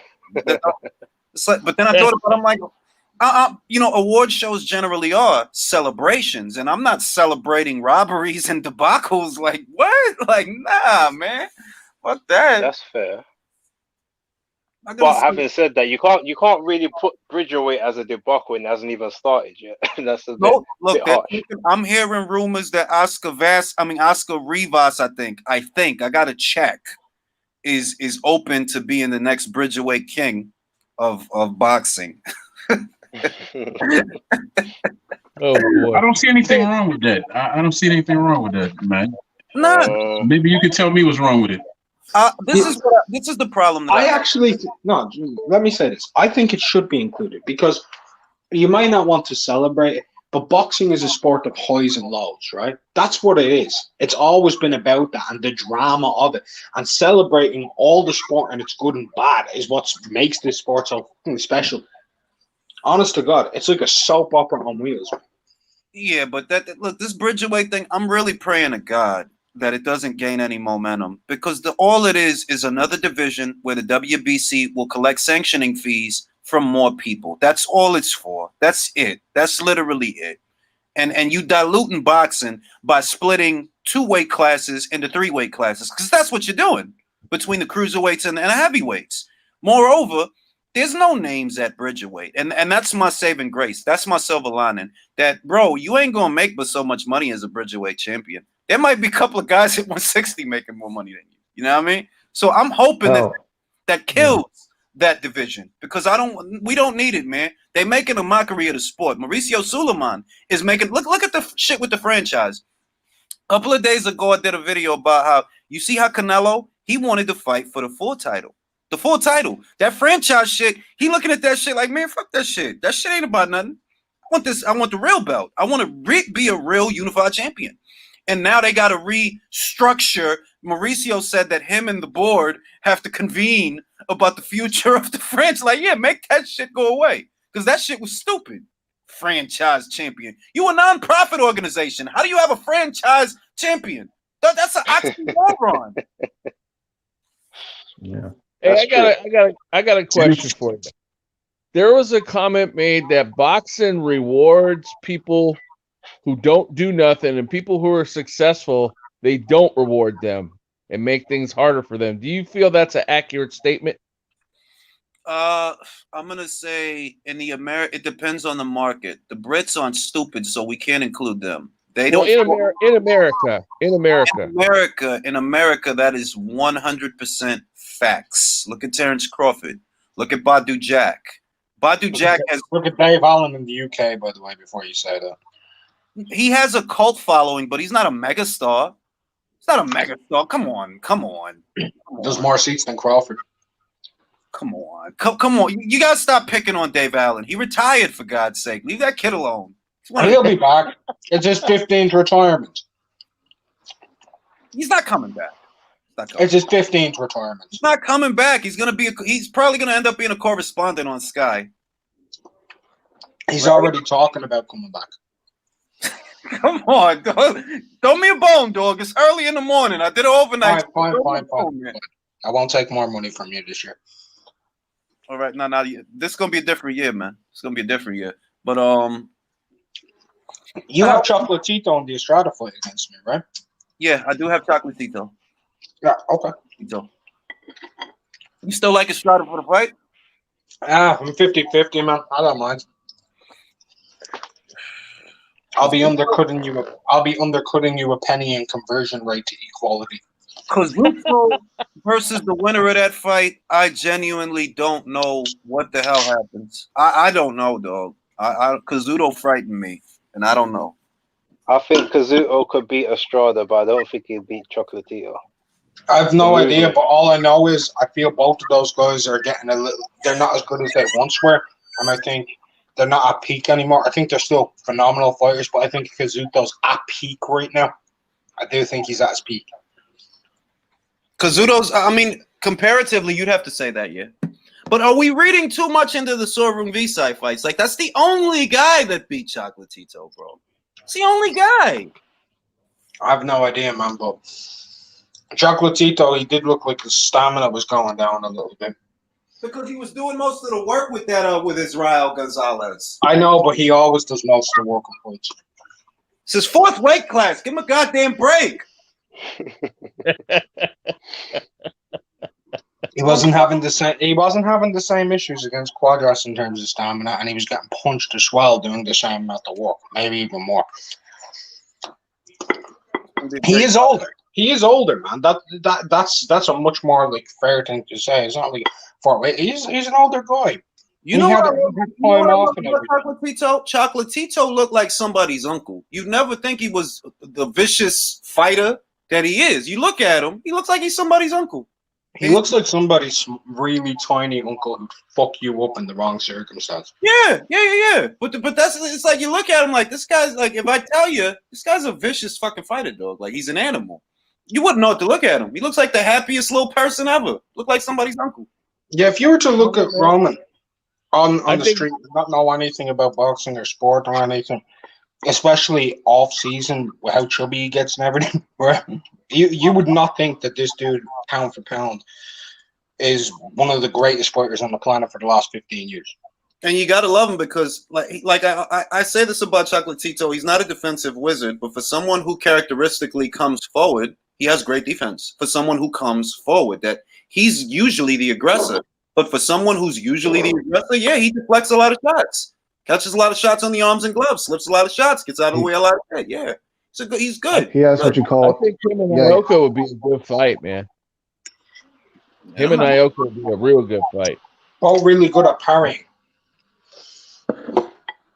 So yeah, man, Kazuto Ioka versus the one. I like Jerwin ain't gonna. And I just did a video about that shit. Jerwin ain't gonna fight. Like, bro, Jerwin is not gonna fight none of those guys, bro. He's not. Like, I'm not even. I'm not gonna waste no time on that shit, bro. Like, he's not gonna fight none of those guys, bro. Sean is. Yeah, like Sean is gonna do with Jerwin what he's doing with Casemiro, bro. That's what Sean Gibbons is gonna do. He manages both those fighters, and it's not a coincidence that both, like, bro, Casemiro went from fighting Inouye and seeing about fighting Inouye, and I understand that there's no audience. I understand that the investors pull out, but I see how you're moving and I see how you're talking. Now you're talking about fighting Rigo, all right? Well, at least that's what the conversation is. Rigo's talking about fighting y'all, so I see what's going on. Rigo, you should be trying to fight Inouye. I thought you was monster hunting. What happened? Freezing out is what happened. God, freezing out Rigo. They're taking away what we love, Julius. They're taking away the divisions. They're trying to do this now. 122, it's happening as well, and 118. Yeah. They're taking away the divisions that we love.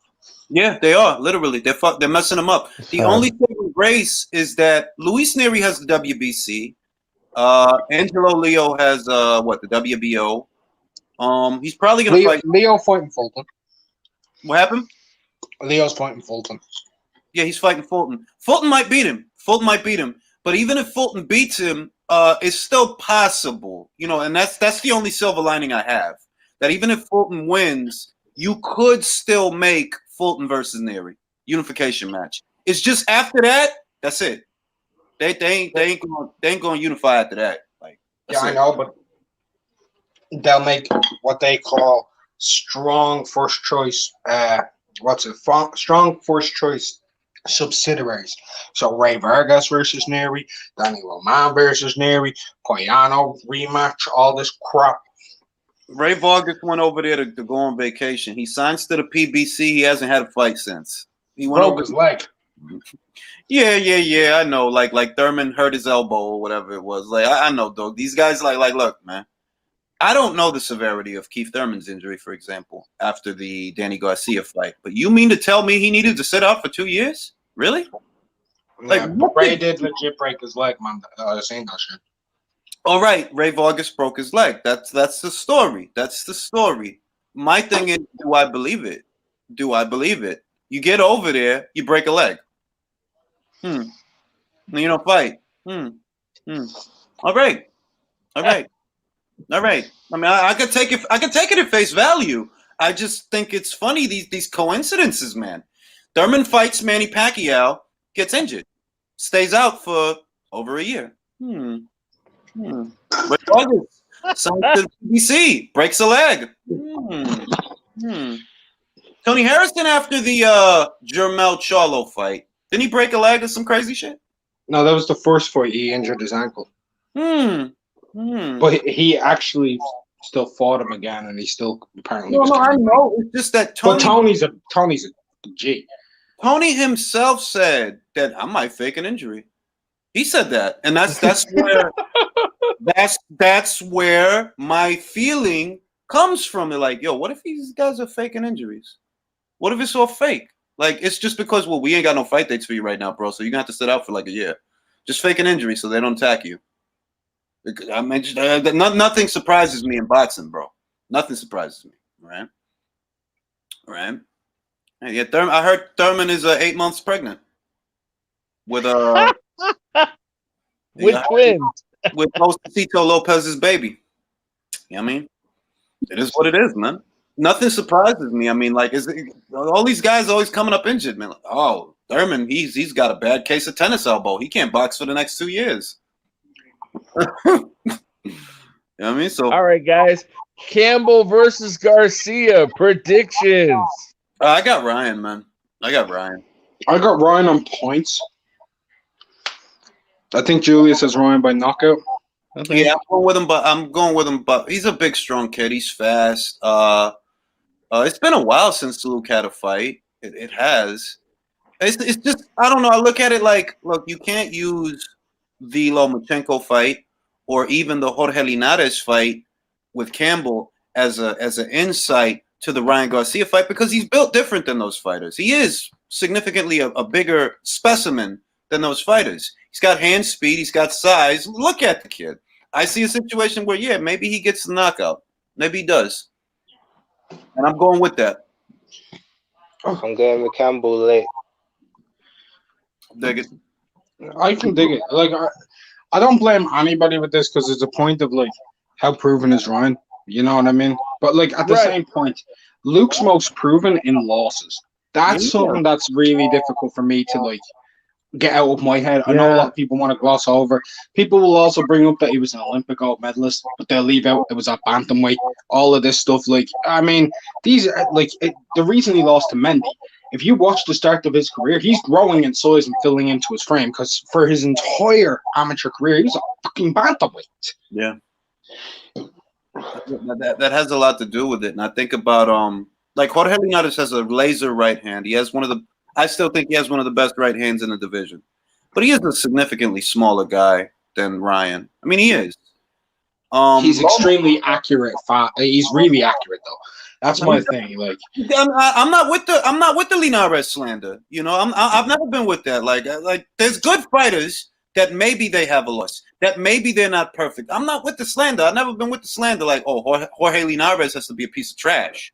Linares has always been a very, very, very good fighter. Yeah, he's a very good fighter, but who calls him a piece of trash? We already know who. Do you like? Come on, man! Like the same people who allegedly knew Kazuto Ioka was going to beat Tanaka. The same people. But they don't watch. They don't watch the fart weights. Like, man, you are a fucking fart weight. I don't even want to get in because that shit. Like I said, that shit aggravates me. That wouldn't. I feel like that kind of candor wouldn't fly somewhere else in a different market. Like, bro, shut the fuck up. You fucking ignorant to a lot of shit, and you don't need to discuss this sport. You don't. You don't. You need to discuss something else, bro. Go review movies or some shit. Yeah, but I like Garcia for the fight. I do. I like Garcia for the fight. I think that a knockout is not. I don't feel like that's far-fetched. Ryan's a big, strong kid. He's only getting bigger. He's got speed. He's got some defensive deficiencies, admittedly. But, you know, I mean, I can see him winning that fight by way of knockout. I think Ryan's going to win the earlier rounds. And I think, like, the earlier rounds, and I think that's where he's most dangerous is early to mid. I will be worried because I know that once Luke gets into a rhythm, he's hard to get out of that damn rhythm. And I will be worried for Ryan as those rounds go on. In terms of it, because Luke can be dangerous late on, and he's shown that in the past.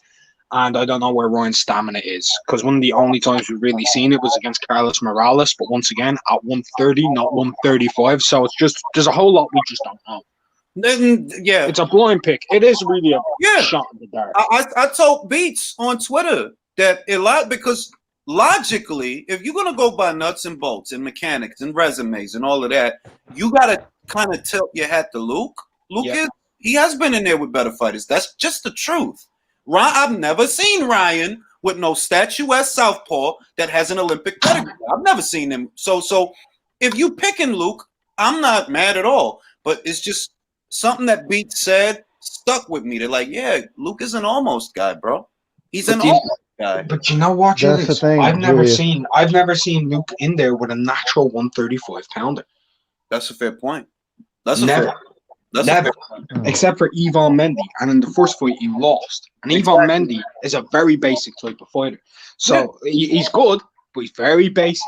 Ryan's got more flashy elements and stuff like that. So I don't know.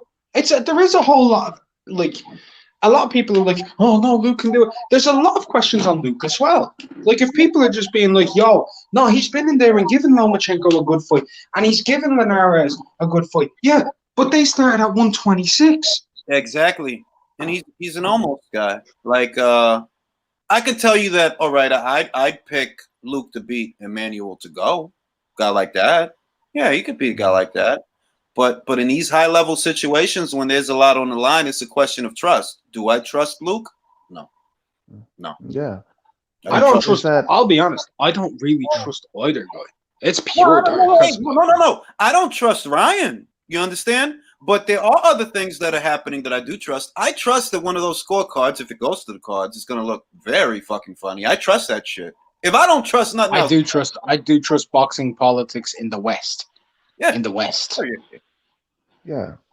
I mean, that's why I'm like, Ryan's, I'm not going to say he's the safe choice, but like I said, Ryan Garcia, by way of knockout in the first 6 is not far-fetched. It's not, because I think speed is going to be a factor. I think that's what's going to determine how the fight looks.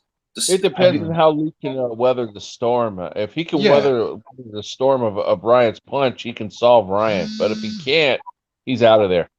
Well, predominantly the punch Ryan really shows a lot of viciousness in is the left hook. Luke is a southpaw.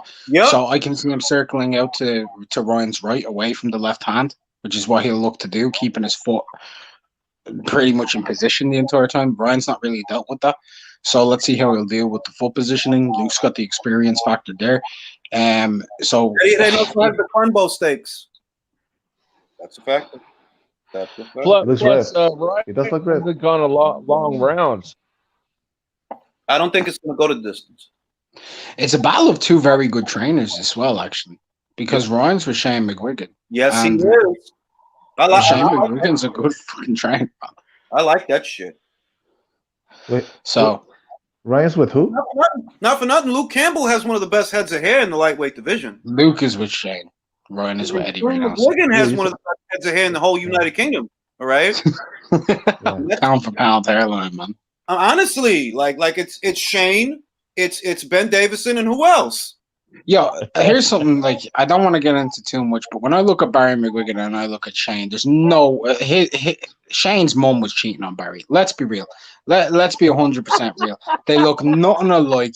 They don't look anything alike whatsoever. Barry looks like a midget little leprechaun who's like frail and all that, and Shane looks like an Irish god who should be playing 50 Shades of Grey. Like that's the honest truth. Oh, I mean, Okay, that's a little bit too Shane much. look like he could be. Too much sexy Shane talk look like he about could play another rugby. man. Too much sexy talk. there is no resemblance. But He- you know what? Look, He Shane. looks like he looks like Christian Grey from the movies. Fam. Listen, man.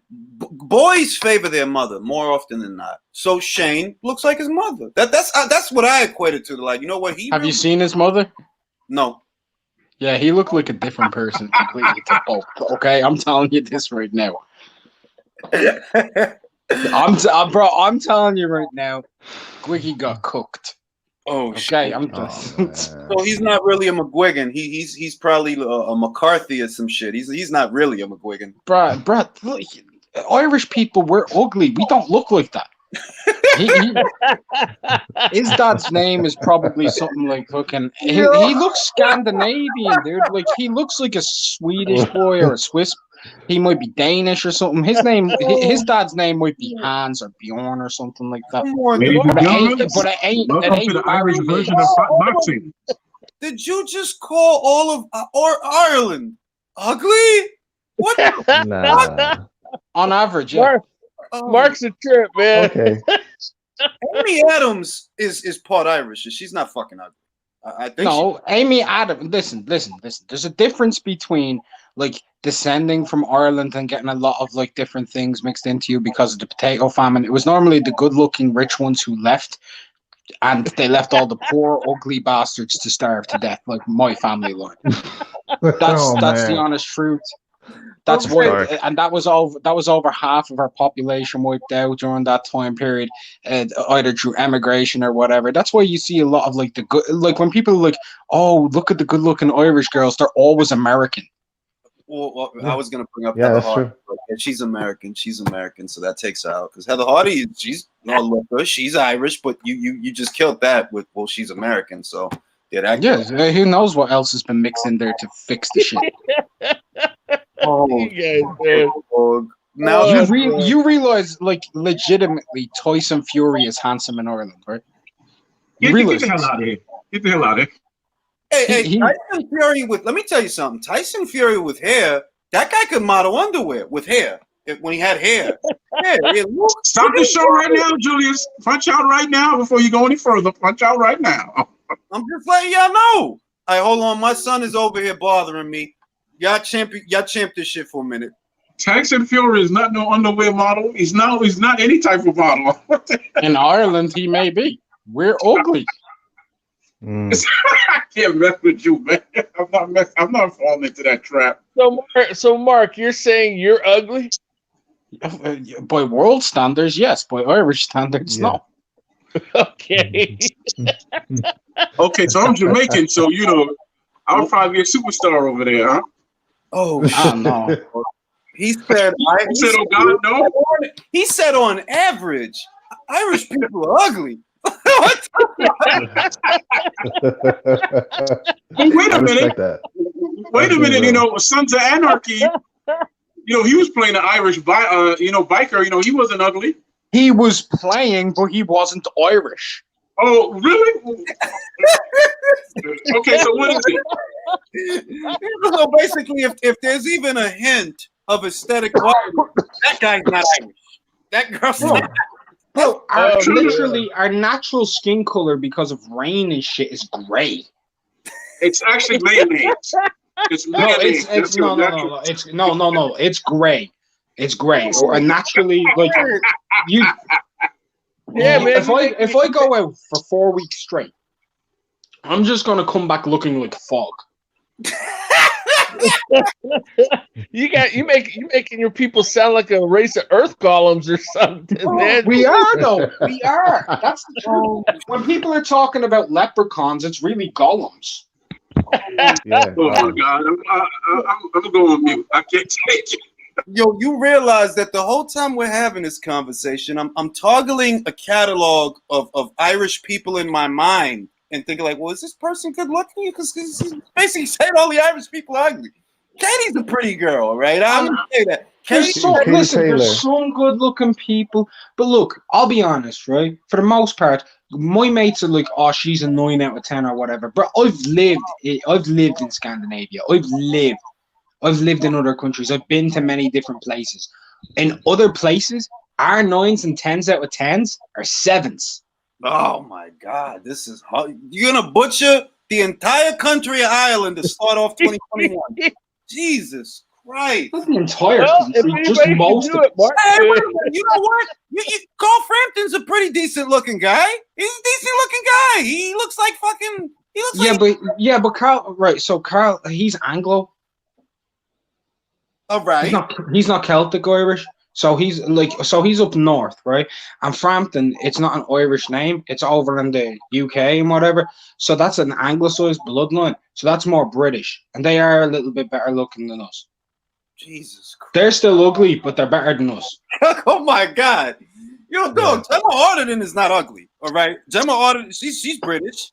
Gemma Arterton is gorgeous. Bro, you can pick a few examples. Go ahead. I'll get for every 200 celebrities that come up. That's where was Sean Connery from? He was Scottish. Yeah, he's a Scot. Oh, okay.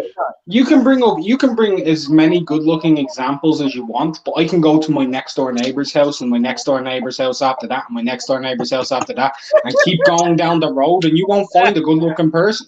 Yo, dog, that is so fucked up, man.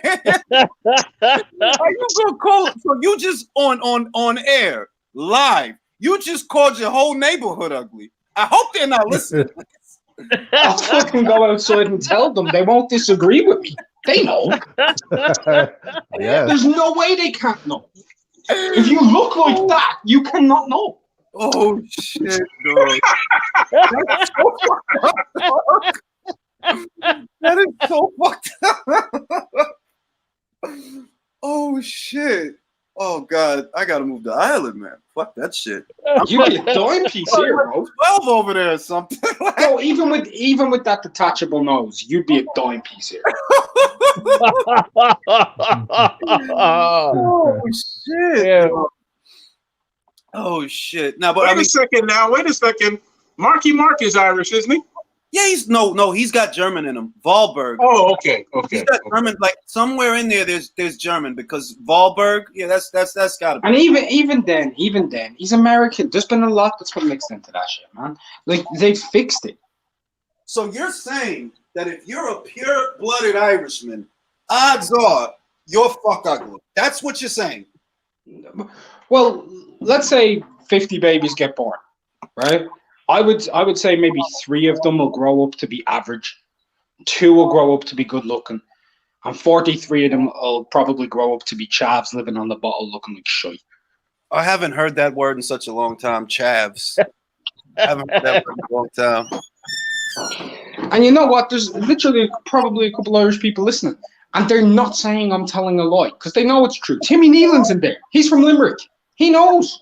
He understands where I'm coming from. That's why he moved. He moved. Why do you look? If we're such a goddamn good-looking country, why does everybody in this country leave? I'm sorry, bro. Think of how many places in the world have Irish heritage. Oh shit, that's true though, man. You know what, Julius, man? You know, I'm sitting over here thinking about all the Irish female actresses and singers. And I'm like, damn, okay. Damn. Shit, man.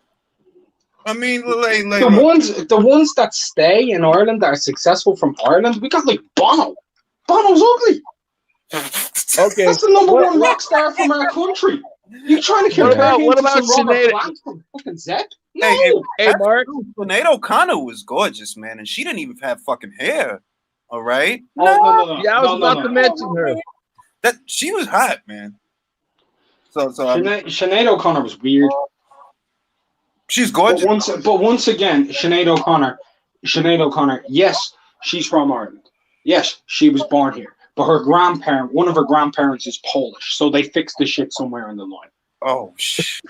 Oh, shit. He said they fixed it somewhere in the line.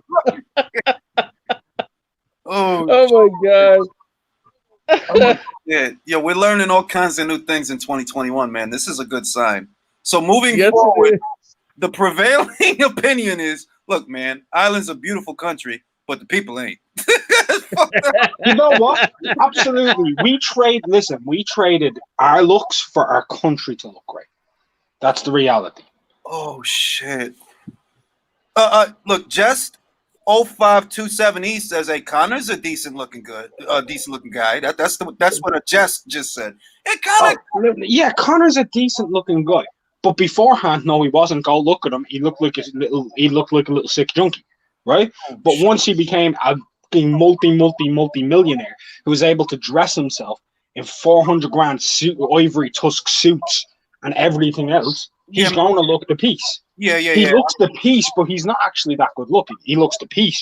I mean, I think having money goes a long way. I mean, I do think that like there's a difference how you look when you got a couple of millions and when you don't have a couple of.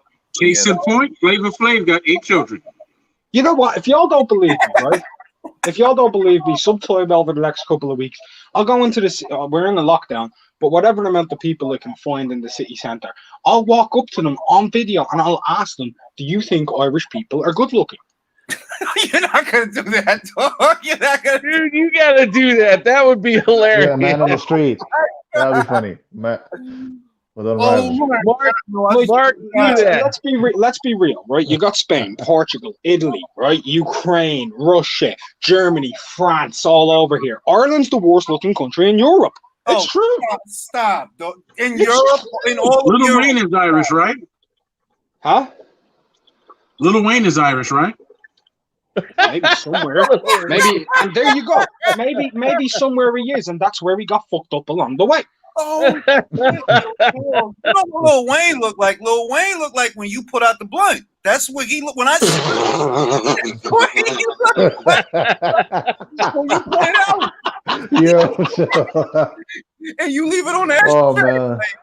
Like Wayne, but hey, Wayne's talented though. I always gotta give him that. He's a student of the game. He's been in the industry since he was a child. Nah, Lil Wayne to me looked like a stepped on Tootsie Roll to me. Like, man, yeah, but you know what the shit is with Wayne? It's his fashion choices. It's his fashion choice. Like I'm gonna say this about Wayne. If he wasn't wearing that grill and making his teeth look like that, like a piranha, he'd probably clean up well. It's the grill that fuck it up. That it's like, dog, why you got that shit in your mouth, bro? You a fucking piranha. Get that shit out of there. Listen, I'm gonna say, if there's any Australians in the chat, right? Because a lot of Irish people recently have emigrated over to Australia, right? If there's any Australians who know a few Irish people, please testify to what I'm saying here, because y'all know. Y'all know, because you have good-looking people there.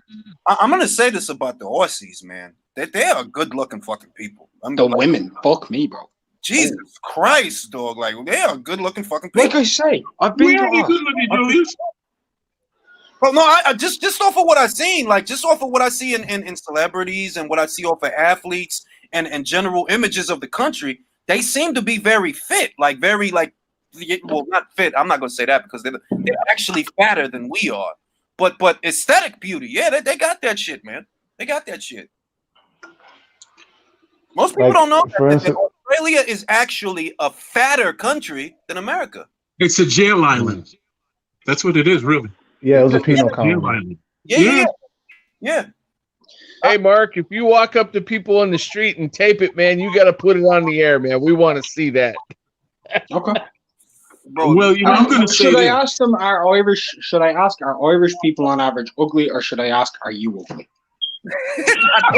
Like walk I just want with to a see the mirror result of and asking ask that them to question, look at and themselves it's in the gonna be mirror really and be hilarious. ugly. I'm just gonna So- put it like that. Just Yo, what should I do? ask Should I? people, don't ask people, Eddie, you think you're ugly? What are they gonna do, bro? You get a straight right hand. I'm in a country of leprechauns and I'm one of the biggest people here. I'm fine.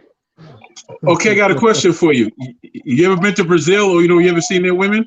I've been to Brazil. Oh yes. Okay, okay. I Most remember that. most Brazilians are from the same tribe that I'm from. And Anthony Joshua's from Yoruba. So Brazil, yeah, so I guess I'm the opposite side of it, huh? Brazil is known. Brazil is known for having aesthetic beauty, though. Like it's a country where the people they're known for being really, really good looking people. So I mean, That's Kind of helps when you have most of fucking sunshine and vitamin C. Yeah. That's because most of their people are from Nigeria. yeah. Like that. Yeah. I would say that Brazil, Australia, certain North countries also, certain North countries like Finland, Denmark, really good people, man. Really good looking people. But I never thought that about Ireland. Like you just gave me a whole different perspective of Ireland that I didn't have. Like, wow, so you're saying the average motherfucking person in Ireland is fuck ugly? That's oh my god. You don't believe? Look, if you don't believe me, you can come here, do your own independent research, and then you can come back and say Mark was right. Like I do be about most things, Kazuka Ryoka Tanaka, JoJo's versus Daniel Dubois, Hey, look, Irish people being fuck ugly. behind No, but I tell you, the coach say, I'm not even going. I'm just gonna assume Mark is right about it. He's in Ireland. He would know. but I tell you who has some pretty women though. That's because I like island women. Nia Peoples, wherever she was from, I don't remember. I don't know if you remember her. Nia Long? No, man, and Nia Peoples, she used to be married to Howard Hewitt. I want to say that she's from Hawaii or she's from New Zealand, maybe. Oh, so she's like I know what you mean. Like she's got that Pacific Island look, right? Yeah. Yeah, she was big in the 80s, wasn't she? Yeah. 90s. No, I'm not having that in the chat. Tommy's saying that it's only you, Mark. Tommy, you're from Ireland and you're like me too. You're ugly as shit. It is only you. No, it's not. We are an ugly fucking country. I'm not having that from him. He can't be calling me ugly. He's not fucking Prince Charming.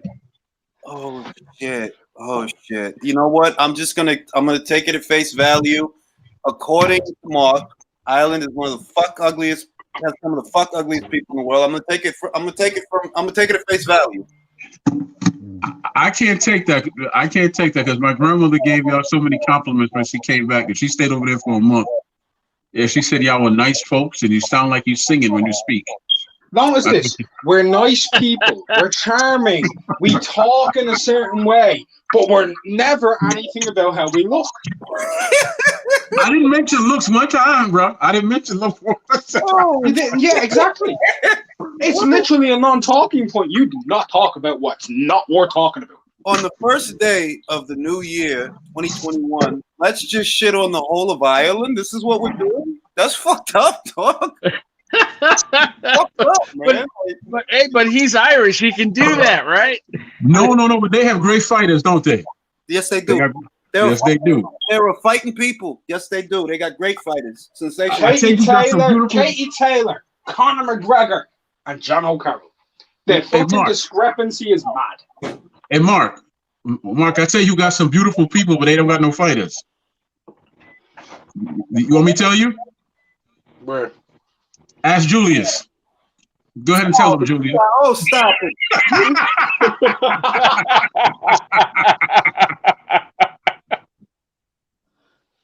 Hold on for a second. My wife is bothering me. Oh, give me a second.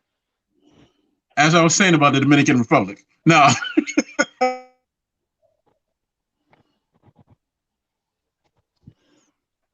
Now back to the point. Hey, we had the banana. When the last time we seen a Jamaican champion? I want to know. X-Man. That was the last one I could think of. The X-Man. Hey, But you know what? We can talk about Wait a all this. second. But listen, Mike. hold on, Troy. Troy, Mike. hold on. Hold on.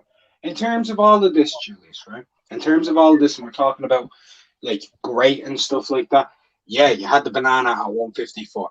Now they had Mike McCallum at 154. Wait a minute, Mark. We got that Elvis kid over there. What is it? Top Rank? That Elvis I kid? just said Mike McCallum. No, we're not talking about. You want to talk about shake, rattle, and roll? Hey, listen. We had Elvis Rodriguez. All right. Edwin Rodriguez. All right. He was IBF champion, wasn't he, for a little while? I don't really give a damn about your fighters. You got some fine women, though. Well, if you notice about island people, Caribbean people, whether you're talking about Guyanese, a Trinidadian, a Dominican, a Cuban, or Puerto Rican, they're generally attractive people. They're sun-kissed people, so that helps. Live by a beach, warm climate, so there's not too much chance of you being overweight and out of shape. You know, it's factors. Okay, someone should have told that to Shopper Ranks. Oh, come on. Shaba was pulling broads, dog. Say what you want, but he was pulling broads, all right? I know that. Mr. Leverman, Shaba. We had El fucking General, which was the Dominican equivalent of Shaba. I used to listen to his music, man. I used to listen to El General back when Playero was the shit, man. But I'm gonna go to Ireland, man. If I don't do shit else, I'm gonna go to Ireland. And I'm gonna test this theory out. That's what I'm gonna do. I still think it was hilarious when In Living Color did a spoof of Shabbos called Mr. Ugly Man. Oh yeah, dog. That shit, Mr. Ugly Man, Shaba. That shit was funny. To this day, that was a landmark show, dog. I remember when I was young, there was nothing like sketch comedy. Saturday Night Live was there, but Saturday Night Live was trying to appeal to such a universal demographic that it's like it's still. I think it's the difference between pop music and bluegrass. You understand? Whereas Living Color, it was no sketch comedy show on at the time that was like that, dog. No sketch comedy show. Like they changed television, as far as I'm concerned. That shit was hilarious. In the video where he's like chasing it, trying to talk to that woman. She's like, "Oh, go away, go away." That was my shit, man. That shit, 2 snaps and a twist. And then when Jim Carrey made fun of Vanilla Ice, that was one of the all-time classics, man. Oh my god, yo! Yeah, that was hilarious. I got a question for y'all. I've always been curious. Which group of people actually have the most boxing champions? And I don't mean black or white. I mean like Irish, English, and things like that. I think Mexico, bro. Of all time. Mexico, isn't it? Is Mexico? I think it's America. Is it? Yes. No. You can't say that because that's a mix of a whole lot of people. I mean, is there a certain country that produces the most? Exactly. Yeah, to your point, Troy. If I'm being honest, to your point, Troy, whether we're talking about men or women, I think it's Mexico, bro. If you're going by nationality, though, America. Yeah, I mean that's a fair. That's what I'm going by. That's what I'm going by. I think what Troy is referring to is what ethnicity, right? Like not because America's a mixed pot. Like you could call the guy American, but his blood is going to be from somewhere else. And to that point, I would say I think it's Mexico, man. I think it's Mexico.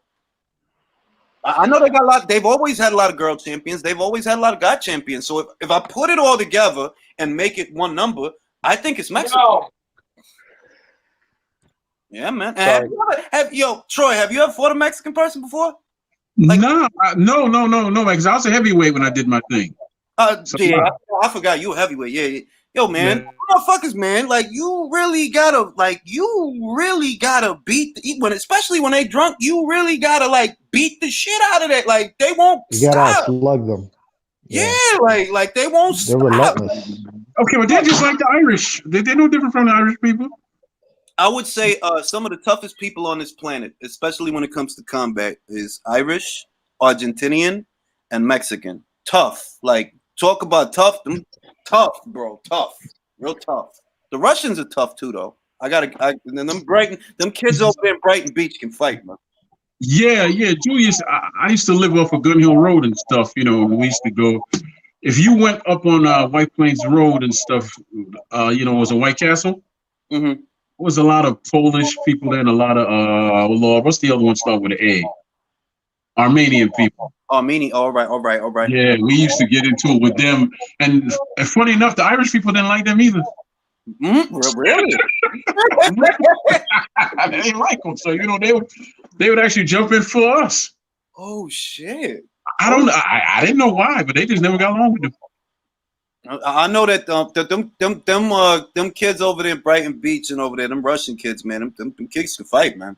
Kids can fight. But yeah, man, as far as some of the toughest people, at least just based on what I've seen in this planet, is Irish, definitely Mexican, and Argentinian. You gotta mention Thai people, man. You gotta mention them. They're tough. People from Thailand. I just don't know them. Like I like if we're talking about based on what we've seen, you know, I the Irish almost immediately. I don't know a lot of Thai people. I don't. Like when I think of like fighting and stuff, I know Thailand dominates the shit out of kickboxing, like completely owns it. Yeah. That's they shit. Muay Thai is they shit, man. That's they shit. And like you hear of kids starting fights, like professional fights at age 7 over there and shit and getting killed and stuff. Like they're tough. Yeah, they're tough bastards, man. Sparta. Tough, but fighting Irish has a ring to it, man. It has a ring to it. Joe Smith Jr., next champion of the world. He's Irish. He's Irish. He could be. I got a question for you, though. I got a serious question for you. After he beat Hopkins, you know, how come he didn't ride that to success? Well, He left the Bevo. yeah, he went to B-ball, bro. Look, we can't, like, I don't hold it against Joe or even Pascal to a degree, because look at how Pascal is doing. He's doing all right. Bevo's just really skilled. He's just really good, bro. B-ball is a really good fighter. Yeah, he's a very good tactical fighter. You know. I kind of don't agree. I don't think he's a really good fighter. I think he's a tremendous boxer. Yeah. I haven't seen him fight. I've seen him box. Because he ain't in fights, bro. He's in sparring boxing sessions. He's making everybody look like a pleb. He's a quality operator, that guy. Like, look, Pascal, he dealt with Pascal relatively easy, I would say. But Pascal gets over there, you know. I don't think he beat Jack, if you want my opinion. I don't think he Well, him and Jack did have a war. But they had a war. They had a war. You see what he did to Marcus Brown. And Marcus Brown was undefeated. He's an Olympian, Marcus Brown. And Pascal gave him a shellacking, yo. Yeah, because Marcus Brown wasn't a finished product. He kept coming with them wide ass punches. That's why he got dropped. Yeah. But I still like Marcus Brown. I don't know. It's fights I want to see him in. I'll say that as a consumer, as a boxing fan. I know I'm not gonna get to see those fights because he has an entertaining enough style to watch. Exactly. Okay. But like I said, he's not gonna mix it up with all these other kids that are out there. He's not. I think Marcus Brown would have did better against Joe Smith than Jesse Hart. I'll say that. I think Marcus probably would have still got chinned, but Jesse was running for dear life. Bro, this ain't even a fight, bro. You just getting pushed from one corner of the ring to the other. That's what's happening. But that's the other thing. I wasn't expecting that. I expected better with Jesse. I thought that would be a better weight for him because Jesse was kind of big for super middleweight. He was kind of big for that weight. It's like maybe the reason you be looking like that here is because you killing yourself to make this weight. Maybe 175 will be better for you. Nope. Joe took care of that shit. He's gonna fuck up Blasov. Can we agree on that? Can we agree on that, Mark? What? Gonna fuck up Blasov. I don't know. I think you'll win, but it's a hard fight. He's gonna fuck that guy up, man. That's what he's gonna do. Gonna hit him with the Joe Smith Long Island right hand. Long Island hand of Joe Smith. Joe Smith is Irish. Mark. No, he was fixed. He's American. He has some Irish heritage, but Mickey Ward. Yeah, he has some heritage, but he was butt ugly too. Yeah, Mickey is not a good example of aesthetic value, Troy. I love Mickey. It's called Irish Mickey Ward for a reason. He's ugly. Like, if you want to go, one of the original pretty boys of boxing was Gene Tunney, and he was first generation. Like he was second generation Irish, right? His parents were Irish. Gene Tooney looks like a Street Fighter character. He looks like someone drew him, dog. He Like, do. he's like the guy. He's a good-looking guy. That guy, Gene Tooney. He robbed what's his face? God, I'm fucking old. I forgot to fight. Who was it that Gene Tooney robbed, man? Mark is gonna know this. Some referee shit. Tootie Wait, Rob. Hold on. He I was didn't hear involved what in the you said. loan. He was involved in the loan count, wasn't he? Yeah, Dempsey and Gene Tony. Dempsey and Gene Tony is the long count. He robbed Dempsey, man. Fucking Gene Tooney. But he could have been an actor, that guy. He could have been an actor. What about Clark Gable? He's not Irish. No, he's actually black. Clark Gable? Yeah, man. His mom was black. Oh shit, how about that? Surprise! Not really. The guy from Prison Break is half black. Huh? The guy from Prison Break is half black. Yes, he is, and he's Jamaican.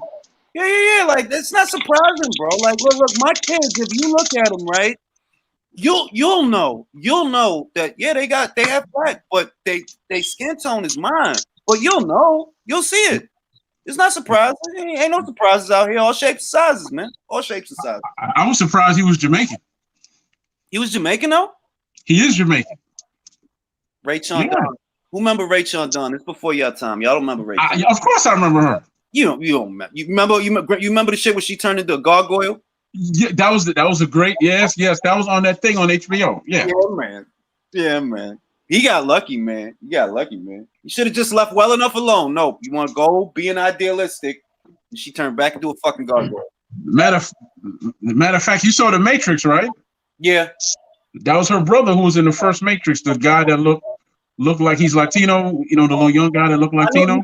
The kid from Vanishing Son. I know you talking about That's her brother. Yeah. I know you talking about. I know exactly what you talking about.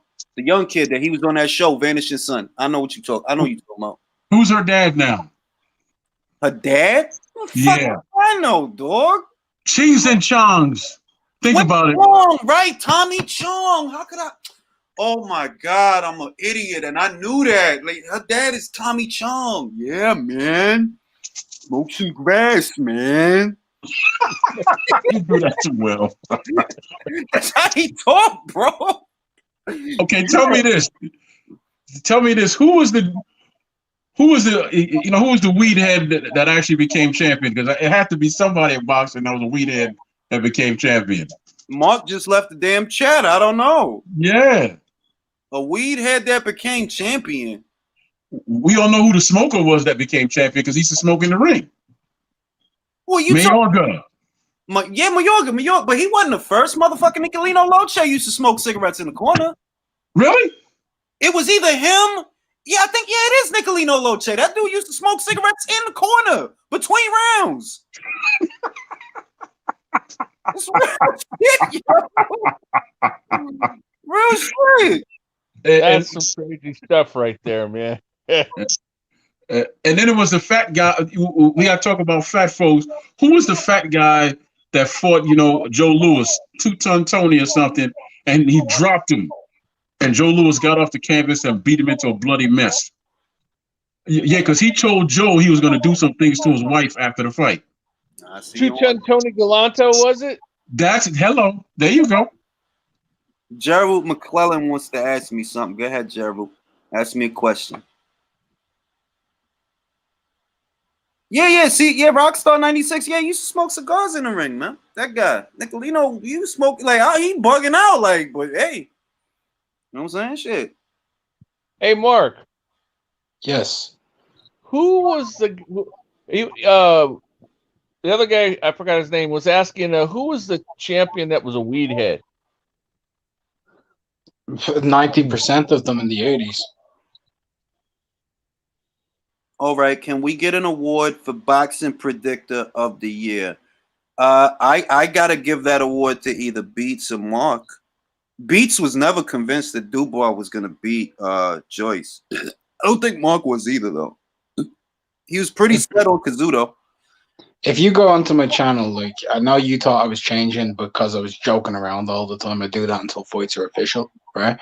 But On my channel, the day it was announced, I actually picked Joe Joyce round 10. It's up there on the day the fight was officially announced behind closed doors.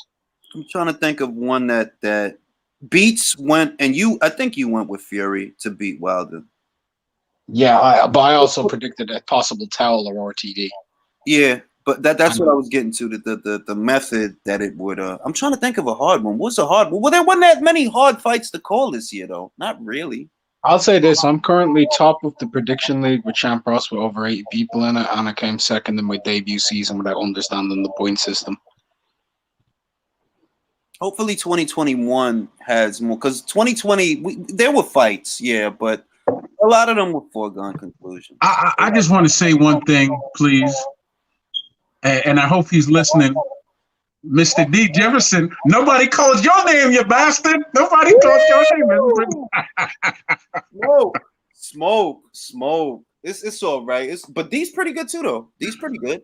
I know, man. I just like kicking him in He's the good. balls. He It's is all good too at. much He shit. is good at predictions, but he is behind me in the league, and he was behind me in last season's league as well. So Roy used to smoke weed? I don't know about that. Roy? Did he? I don't know. I don't know about that. He used to smoke chickens before a fight. I don't know about weed. He used to smoke chickens. Roy don't seem like, but then you never know. Matter of fact, yeah. What am I talking about? See, yo, my brain is fucked up right now. Roy did used to smoke a lot of weed. Yeah, I'm bugging. He used to hang with the No Limit Soldiers. Remember? Yeah. Master P, Mia X, Silk Shock, all of them. Oh, you know what, Julius? Master P and Brandon Davis are about to purchase Reeboks, man. The company? For $2.4 billion, yeah. Shout out to P, man. Nobody. Yo, Yeah, look, I just saw him in the New Year's Eve celebration. I'm gonna tell you right now, Troy. I was never a No Limit guy. I didn't even really care about Mr. Ice Cream Man like that. Like, I was more of a Cash Money guy, Baby and Manny. But you got to give it the P's business savvy, man. Like, that dude, he clever dude, man. Very clever dude. Changed the sound. Yeah. You know, he just plugged in a new cereal called Hootie Who's. He what? He's plugging a new cereal called Hootie Who's. Right. He has a cereal line. He got an oatmeal line. He got. Oh, okay. Do y'all ever see them chips? You know, wrap chips or whatever they call. I seen them in 7-Eleven. Yeah. I seen them. Master P owns that. I hate them. It tastes nasty. Man, I'm Master not gonna eat a cereal that has. I mean, I'm not gonna eat a bag of potato chips that has a man's face on it. Because imagine me walking down a block, right, and I'm putting my hand in a bag that has a man's face on it. That shit just don't look right. This is a different generation. But but you wear drawers and pants with men's name on it, though, don't you? Nah. Whose name is Haynes? Unless it's a man named Calvin Haynes. Klein. I don't wear that shit, bro. I don't wear them tight across the crotch joints, dog. Like, shit ride up, make your dick itch and shit. Like, nah, I don't wear them shits. Hey, Master P even made it into professional wrestling at one point. Yes, he did. Yeah, he did. He had the whole No Limit. I don't recall. Yep. He was going to buy a basketball team at one point, too. That's right. Mm-hmm. He played for the Hornets. Canelo just bought a team in Mexico. No. That's Mexico's version of April Fool's and the whole New Year thing. Like, that's complete nonsense. No, he did not buy Chivas. Oh, all right, shit. Because I think this shit. I'm like, oh, he bought Chichas? Oh, shit. All right, Canelo. If anybody in their wildest dreams thinks Chivas is going for 230 million during a pandemic, right, when the club's valued at 480 and previously was at 610, they've no fans, and he's buying that shit to something. No. Okay, I got a great conversation with you. Who's actually more successful, Oscar De La Hoya because he owns his own business, or Floyd Mayweather because he says he has $1 billion? I'll tell you what, Troy. I think that's a good question. But what is the state of Golden Boy? You got to consider that. What's the state of Golden Boy?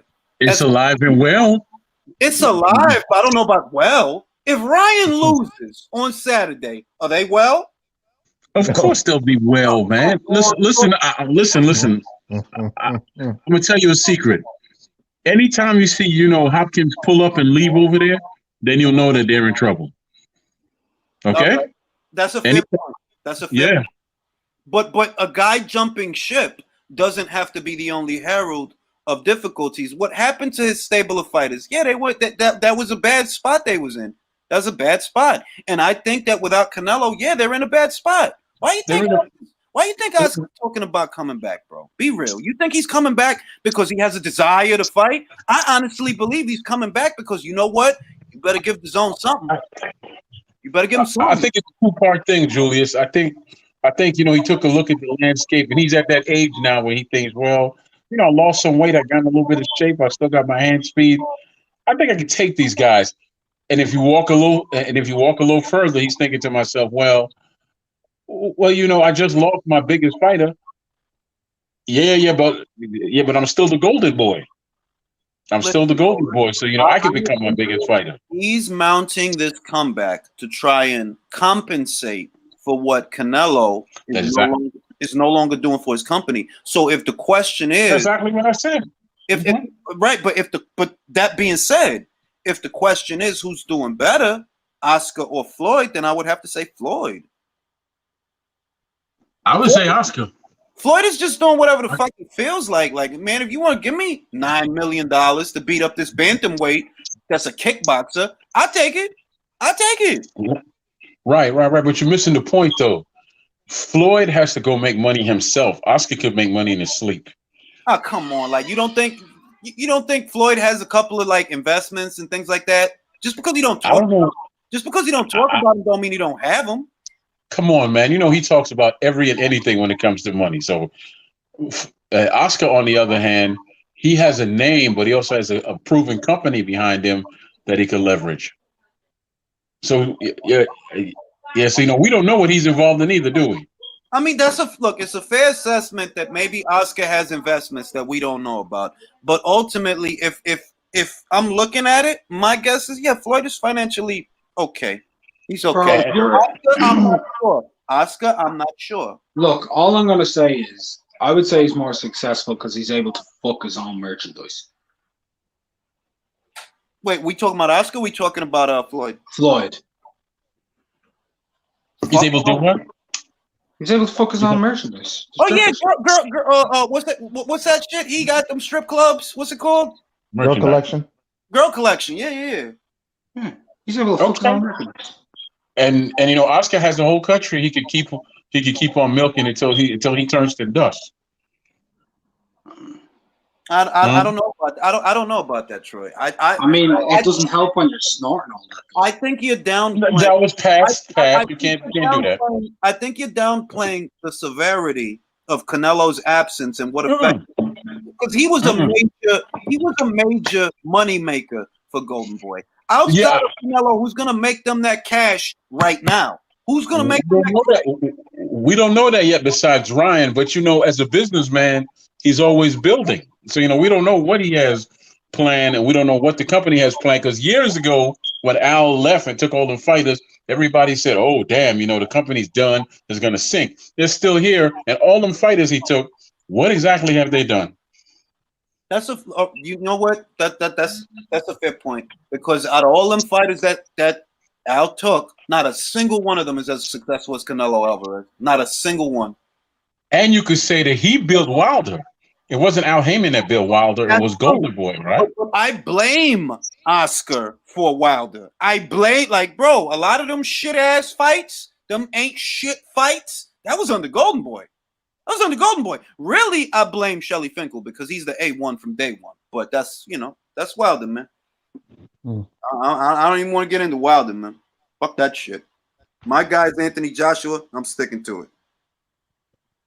My guy is Troy Graham, and I'm sticking to it. Come on, dude. You know what the fuck I meant. Like, that's what I know what you meant, man. I know what you meant. That's who I think is the real motherfucking deal. Tyson's the real motherfucking deal, too. It's not that he isn't, but that's the guy I think. It's a good ambassador for the sport. He's doing wonderful things for the sport. He's bringing money to weight classes. He's paying fighters millions. Pulev's going to be set for life. Well, that is unless he spends it on dumb shit. But Pulev's already a very rich man in Bulgaria as well. Yeah. He's like Julio Iglesias over there in Bulgaria, man. He's a star in Bulgaria. Have you seen his wife? Fucking hell. Well, she's not his wife anymore. She left him after that. I thought she got back with him after 4 months. I tell you who has a fine wife though, Ugas. Yo, she fine. Mm-hmm. Lara did have a good A1 from day one, and he fucked that up. Julie Lara. She's a very nice lady, man. Too bad. I wanted to see those kids. Damn. She's with some other guy, man. Wait, what did Lara do? Lara deleted all their pictures from Instagram. That's where he went. Yeah, hey, you know, I was on another podcast earlier, which will stay nameless, but they were talking about the future of boxing, including Tank, Haney, Shakur, and Ryan, right? Yeah. And then they were saying that Tank has options because he could fight any of these guys. So I called in and I told them Tank can't fight none of them right now. Maybe Ryan. Look, anybody that's talking about and any podcast, any channel, you name them, and I'm pretty sure you're talking about the boxing voice. If you're not talking about the boxing. I was trying to leave him nameless, but that hello. No, and I got nothing against Nestor Gibbs because I respect his hustle for what it's worth. I do respect. Me too. I respect his grind as well. Me too. Him and Dante, I respect their ingenue. I do. Like I don't agree with a lot of the views that they have, but I respect their ingenue. I always have. I don't agree with shit they say, but go on with your point. Davis don't have options. That's why he went down to 130 to fight Leo, because that was one of his only options. He's not gonna fucking fight Teofimo. He's not gonna fight Devin. I would say the Ryan Garcia fight is a little more realistic out of all them fights. But even that shit, I don't think that shit about to happen. Come on, man. Like I don't see that shit happening for another 3-4. Yeah, but they'll go into stuff like he has another option, which is Gary Russell Jr. Gary Russell Jr. As if beating Gary Russell's supposed to be a big deal. Oh, they'll make it a big deal. And that shit won't do. And this is the shit. You can sit here on YouTube gaslighting your subscribers. You can do that. In the real fucking world, Tank beating Gary don't mean shit. And it don't mean shit. Okay, well, let me step in here and say something to you. In all reality, they're never gonna fight Russell. You wanna know why? Why? Because both of them are from the same area, and Russell is an extremely damn good boxer, and he'll outbox Tank. You think that, Troy? Let's make a friendly bet, Troy. Okay. Fight. Okay. Just a friendly bet, because this ain't an ego bet or anything like that. That's okay. But I feel if Gary fights Tank, he'll make Tank look bad for a good chunk of that fight before he gets stopped. That's a distinct possibility.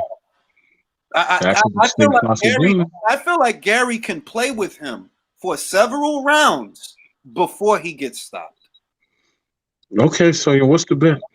$20 that Tank stops Gary. That's fine. You take Gary for the win.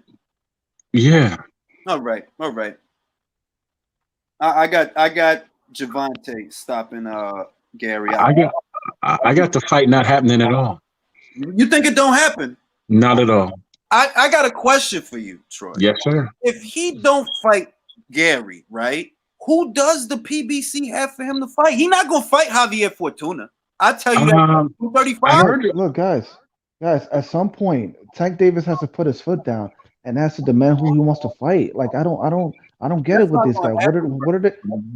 You know what? That Tank ain't putting his foot down on nothing. He's actually liking them paychecks. He ain't putting his foot down on nothing. That's not going to happen, bro. He's not going to put his foot down. At some point, I firmly believe it's all going to catch up to him, but we're not there yet. And I think that if in the next two fights he fights Gary Russell, Gary plays with him for several rounds before he gets stopped. Yeah, I can see him getting clipped. To be honest with you, I love the fact that he's making money, but I would love to see him sharpen his skills too, because I hate to see a talent like that go to waste. The kid means so much to so many of these youngsters out here, man. I seen him at my son's school, right? Mm-hmm. And you should see how these youngsters just stared at him like he was God. You know? Look, I dig that, but it's just that it's realities to the shit. Look, that's how a lot of people looked at Arguello, bro. You know Yeah, what I man. mean? That they looked at him like that, but it's realities that catch up to everybody, and it's realities that set in. And I feel that they not moving him right. He can be better. There was a time when I thought the Tank held the moon and the stars. That time has Yeah. passed.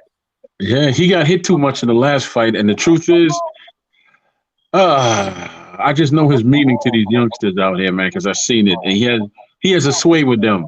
Matter of fact, you know, there was these three brothers that was in the gym that I was going to, but they left and they go to the gym that he goes to now. And just let me tell you what, you have to see the way they view Tank when he walks in the building. Everything just pauses, and Tank will go over there and talk to him and put his arms around the youngsters and talk to him, and they'll just give their all for him, you know. That's the type of sway he has. That's why I always got to root for the brother. I always got to root for him. The thing about Tank, and you could go back to the old videos. You could even go as far as going to Facebook before I was even uploading videos to YouTube like that. I've always said the same thing. He just doesn't have the frame for longevity. He's too small for 140. I feel like 135 is his ceiling, right? Yeah. And 135, it's like, bro, it's guys there that not for nothing. I really do think they can beat you. I'm not saying that because of forget the politics and all the Heyman shit. It's guys there that I think they can beat you. I think Devin can beat you. I think he can out. I honestly believe Devin don't knock him out, but he plays with him. I believe that. You know what? You know what? I spoke to his father, you know, on Punch Drunk's show, right, Haney? Mm-hmm. And I was telling him, look, you gotta gift this son, but I don't need to tell you that. But in the next 2 years, he's gonna be a problem because he's just not ready yet for the Teofimos of the world and all that. But in the next and of course he took offense to that, but in the next 2 years, that kid is gonna be as sharp as the tip of a diamond. I feel that way about Shakur. Shakur is the guy that Yes. Oh yes. Oh yeah. To me, he's the dog. Like Devin, like a lot of people, what they say about Devin, and I understand all of it. I really do. It's because of the resume. I get it. It's true. There could stand to be more names there. But as far as just anecdotal shit and eye test shit, just that, which I don't normally talk about, I don't. I just wait for the fighter to amass the resume that I think they can. Shakur is the guy for me. Shakur, he's got it. And I think he is going to be a stronger puncher. He's a young guy. You got to give his body time to grow. When it grows, he's going to be a fucking problem, dog. It'll be a problem. Both of them, man, are going to be problems. Him, Haney, of course, you got Teofimo and Ryan if he's built right. But Ryan's big and he's kind of stiff like Oscar was. Yeah, he's kind of stiff, but he's not fluid. He looks very. He's the punches don't flow. They're sharp and they're fast, but they don't flow.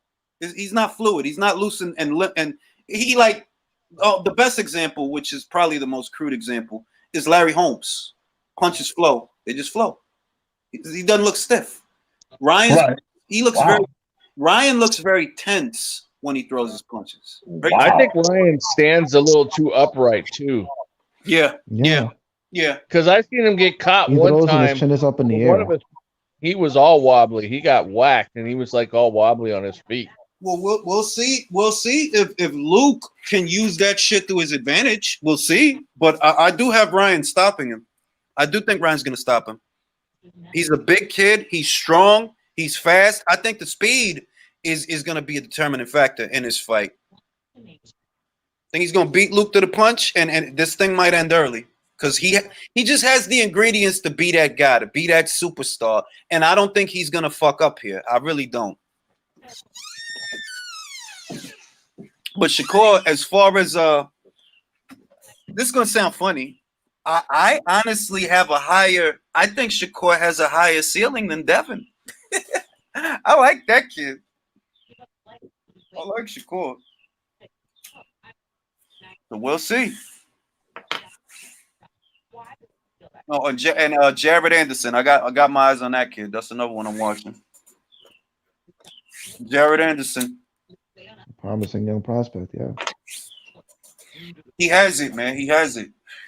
And they're moving him right. He's with Top Rank, so I'm confident they can turn him into a goddamn monster. Steven Nelson. Is that his name? Steven Nelson, super middleweight. Steven So Cold Nelson. The guy that trains with Brian McIntyre. Yeah, He yeah, So Cold Nelson. that guy. That's another good guy. That's another good guy.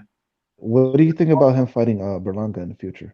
They're both I super think that's a middleweights. great fight, but it's too soon to tell what happens in that fight. Like, I like Edgar, but it's just that it's you know what I'm gonna say. That it's like, yeah, you look good against those guys. Those are not those ain't even guys that I would say on the level of a Porky Medina when Zerto fought him. You understand? Or when Benavidez fought Porky Medina. Like the guys he's knocking out, God bless him. I hope he has nothing but success. But I'm saying that when it's this early, you can't tell. You can't tell. I don't know what he really is. We'll find out. Because I think Nelson is like 17-0 with 17 knockouts, right? Yeah, he's knocking everybody out. Everybody that they put in front of him, he's knocking out. But until you knocking out the John Ryders of the world and shit like that, well, then we'll know. Then we'll know. Right now, Yeah, I don't know. it's too soon. Yeah, It's too I think soon. so. You could have put those guys in there with David Benavidez, for example, and David probably to Edgar's credit, he's taking care of these guys really fucking fast, and I think that's kind of indicative that his power is real because he is taking these guys out relatively fast, but still too soon to tell. Yeah, he needs to get more rounds in, man. His fights go too quick. I mean, it's good, but when he gets to somebody that's going to deal with his power, he's going to be lost because he doesn't have all the rounds in or what to do. And that's why I think he's in good hands with for what it's worth. I am confident in Edgar because of who his trainer is, Andre Rosier. That's a good fucking trainer. So I feel like even if he is confronted with somebody that can take the power, he still has the boxing to fall back on because of who his trainer is. So he might turn out to be the real thing. He might. But like I can only repeat myself. It's just too soon to tell. Hey, Julius. Go ahead, Troy. I agree. Right. Tell me some more about his training. Who's his trainer trained before? Daniel Jacobs, Sergey Didivianchenko. He trained. Oh, yeah. He trained this girl that I interviewed. Her name is Melissa Odessa. Watch her. Just watch her, dog. Watch her. Right. In other words, dude's quality. Okay, yeah, because I was thinking to myself, man, here we go with another knockout guy, but he comes from a hell of a foundation. Mm-hmm. Okay, good, because now that makes it interesting. Yeah, that's why I said that. Like, even though he got all these first round knockouts, I feel that because of who his trainer is, because of who it is, that he's gonna have his boxing to fall back on. Andre Rosier is a very good trainer. So I feel like when that day comes that he steps up in competition and the guy in front of him don't want to go away, he'll be all right. Right. Yeah, he's got to show some wrinkles. Right, and tell me the weight he fights at again, because I forgot. 168. He fights at same weight as Canelo. Same weight as Canelo. Ooh, okay. And he's what, 20 what? I think he's like ain't he like 23 years old, some shit like that. Good. Okay, well, I'll give him another 2 years or something like that, man, because based on who you said his trainer was and what he's done, I give him another 2 years. Yeah, the only fucked up shit is the politics that Top Rank ain't got no belts, so it's gonna create a situation where they might, at least right now, they ain't got no belts. Like, look, Canelo got two of them shits. Fucking PBC got one. Who got the other one? Who got the other one? Canelo has two. He got the WBA, the WBC. Caleb has the IBF. Right. Billy has the WBO. Billy has the WBO. So that's a little bit of a situation that Top Rank really ain't got the people for you to fight to get at the belt. So but that could change in 2 years. So we'll see. Right, but you know what's so bad, Julius? Politics and boxing, they so bad that there was a guy that fought in the 80s and 90s. You probably heard of him. His name is Mike McCollum, right? Yeah. Right. I was only joking with you. He couldn't. Yeah, I was about to say you think I never heard of Mike McCollum? No, but there's certain podcasters on here has never heard of him. But anyway, right. right? You know, he couldn't get a shot with the Sugar Rays and the Hearns and the Hagglers, so you know he had to clean out Crunk, which he did. He stopped the Currys of the world and the you know, the Julian Jacksons. He went and fought tough guys like James Toney and so on and so forth. You can't have a Mike McCollum today. Nah. No. The way it is, I think the difference between now and that era is the networks were not as involved in what fights you get to see. Whereas now you got promoters making all these commitments to platforms, and that's why things are the way they are. Fox don't want you sending a product over to another side of the street. They don't want you to do that. You know what I mean? Some promoters got more wiggle room than others. Some promoters keep it business, like my guy Eddie Hearn. He's told them, yo, if y'all over there at Showtime could give Andre the same money that we giving him, then we'll send him to you. No problem. No problem. Showtime never responded. Jermall said, I'd rather move up and wait than fight Demetrius Andre. So it is what it is. It is what it is. And he never moved up in weight, by the way. He still hasn't, but it is what it is. And that's why you should take the word great out of boxing today, because it's thrown around too fast and too early. And to be honest with you, I don't see no greatness. I see very good. Not done to be great. Thank you. I think that we got to expand the definition of great, because I look at what Teofimo did. A part of me feels that, yeah, that was great. We needed that. Katie Taylor is great to me. She's great. And what she's doing for the sport is great, because it's not just about her career. It's little girls that's going to the gym that want to be fighters because of her. The talent pool that's coming up in that region of the world, that's their icon. That's they poster child. That they aspiring towards that. That is great.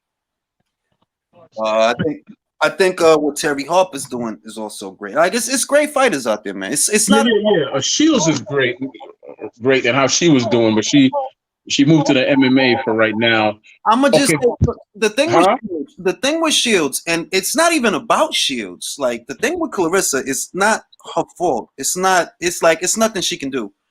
At 168, they're just on a lot of girls. I think that's a big problem. Like she don't have the variety of opponents that Katie had at 135, because 168 don't have that many girls. Neither does 160, and neither does 154. That's not Clarissa's fault. I think if she had more options, then she probably wouldn't even have to go to MMA if she had more options. But the girls, those divisions just ain't that deep. And that's not going to change until the next Olympic Games. Once those amateurs, whatever they medal, whatever they do, and they decide to go pro, then you'll see those divisions start to populate. But right now, those divisions is ghost towns, man. Ghost towns. Right now, it's like a turkey farm at Thanksgiving, man. Huh? I say it's like a turkey farm. I say it's like a turkey farm on Thanksgiving. Yeah, like it's like, look, 175, right? For example, women's 175. There's only one champion in that division. One, just one. And all the other belts are vacant. That's what goes on. Once you get past 147, that's what you start to see, that like, yo, there's not even enough girls in this weight class to fill a top 10 rank standing. There's not enough. So that's not her fault. Like, that's why I always say, it's not her fault. What the fuck can she do about that? But the opponents for her, they're not there. So she got to do something else. Yeah, that actually burns me up, because that, I got so much respect for her, man, how she was moving. And, and to force a talent like that to go to another sport. Yeah, that pissed me off. I'm not happy, because the last thing, and I mean it, like, I don't want to wake up one day and see Clarissa in a rear naked choke. Like, I don't want to see that, man. Like, nah, come on, man. Like, because that is a bad advertisement for the sport in this part of the world. Like, she supposed to be it. Like, to people in this part of the world, it don't have to be me. But to people in this country, they looking at her as like double gold medalist, undisputed champion, unified champion, 3-division champion. She's it to them. I know the reality about those weight classes. I know the reality about those titles. But better still, if she get her ass beat in a cage, that's not a good look, man. That's not a good look. Yeah. It hurts her image to lose. Anyway, it was good talking to y'all. Happy New Year's, everybody. Happy New Year, guys. And Happy New Year, fellas. It was great. So great fights in 2021. Yep, and let's see if Ryan can do it, man. Let's see if he can do it on Saturday. It's gonna be a much got better Ryan. year for all of us, man. I hope so. Yeah, I hope Happy so. New Year. Yeah. Everybody, I'm gonna wrap Yeah. this one up. Gentlemen, always a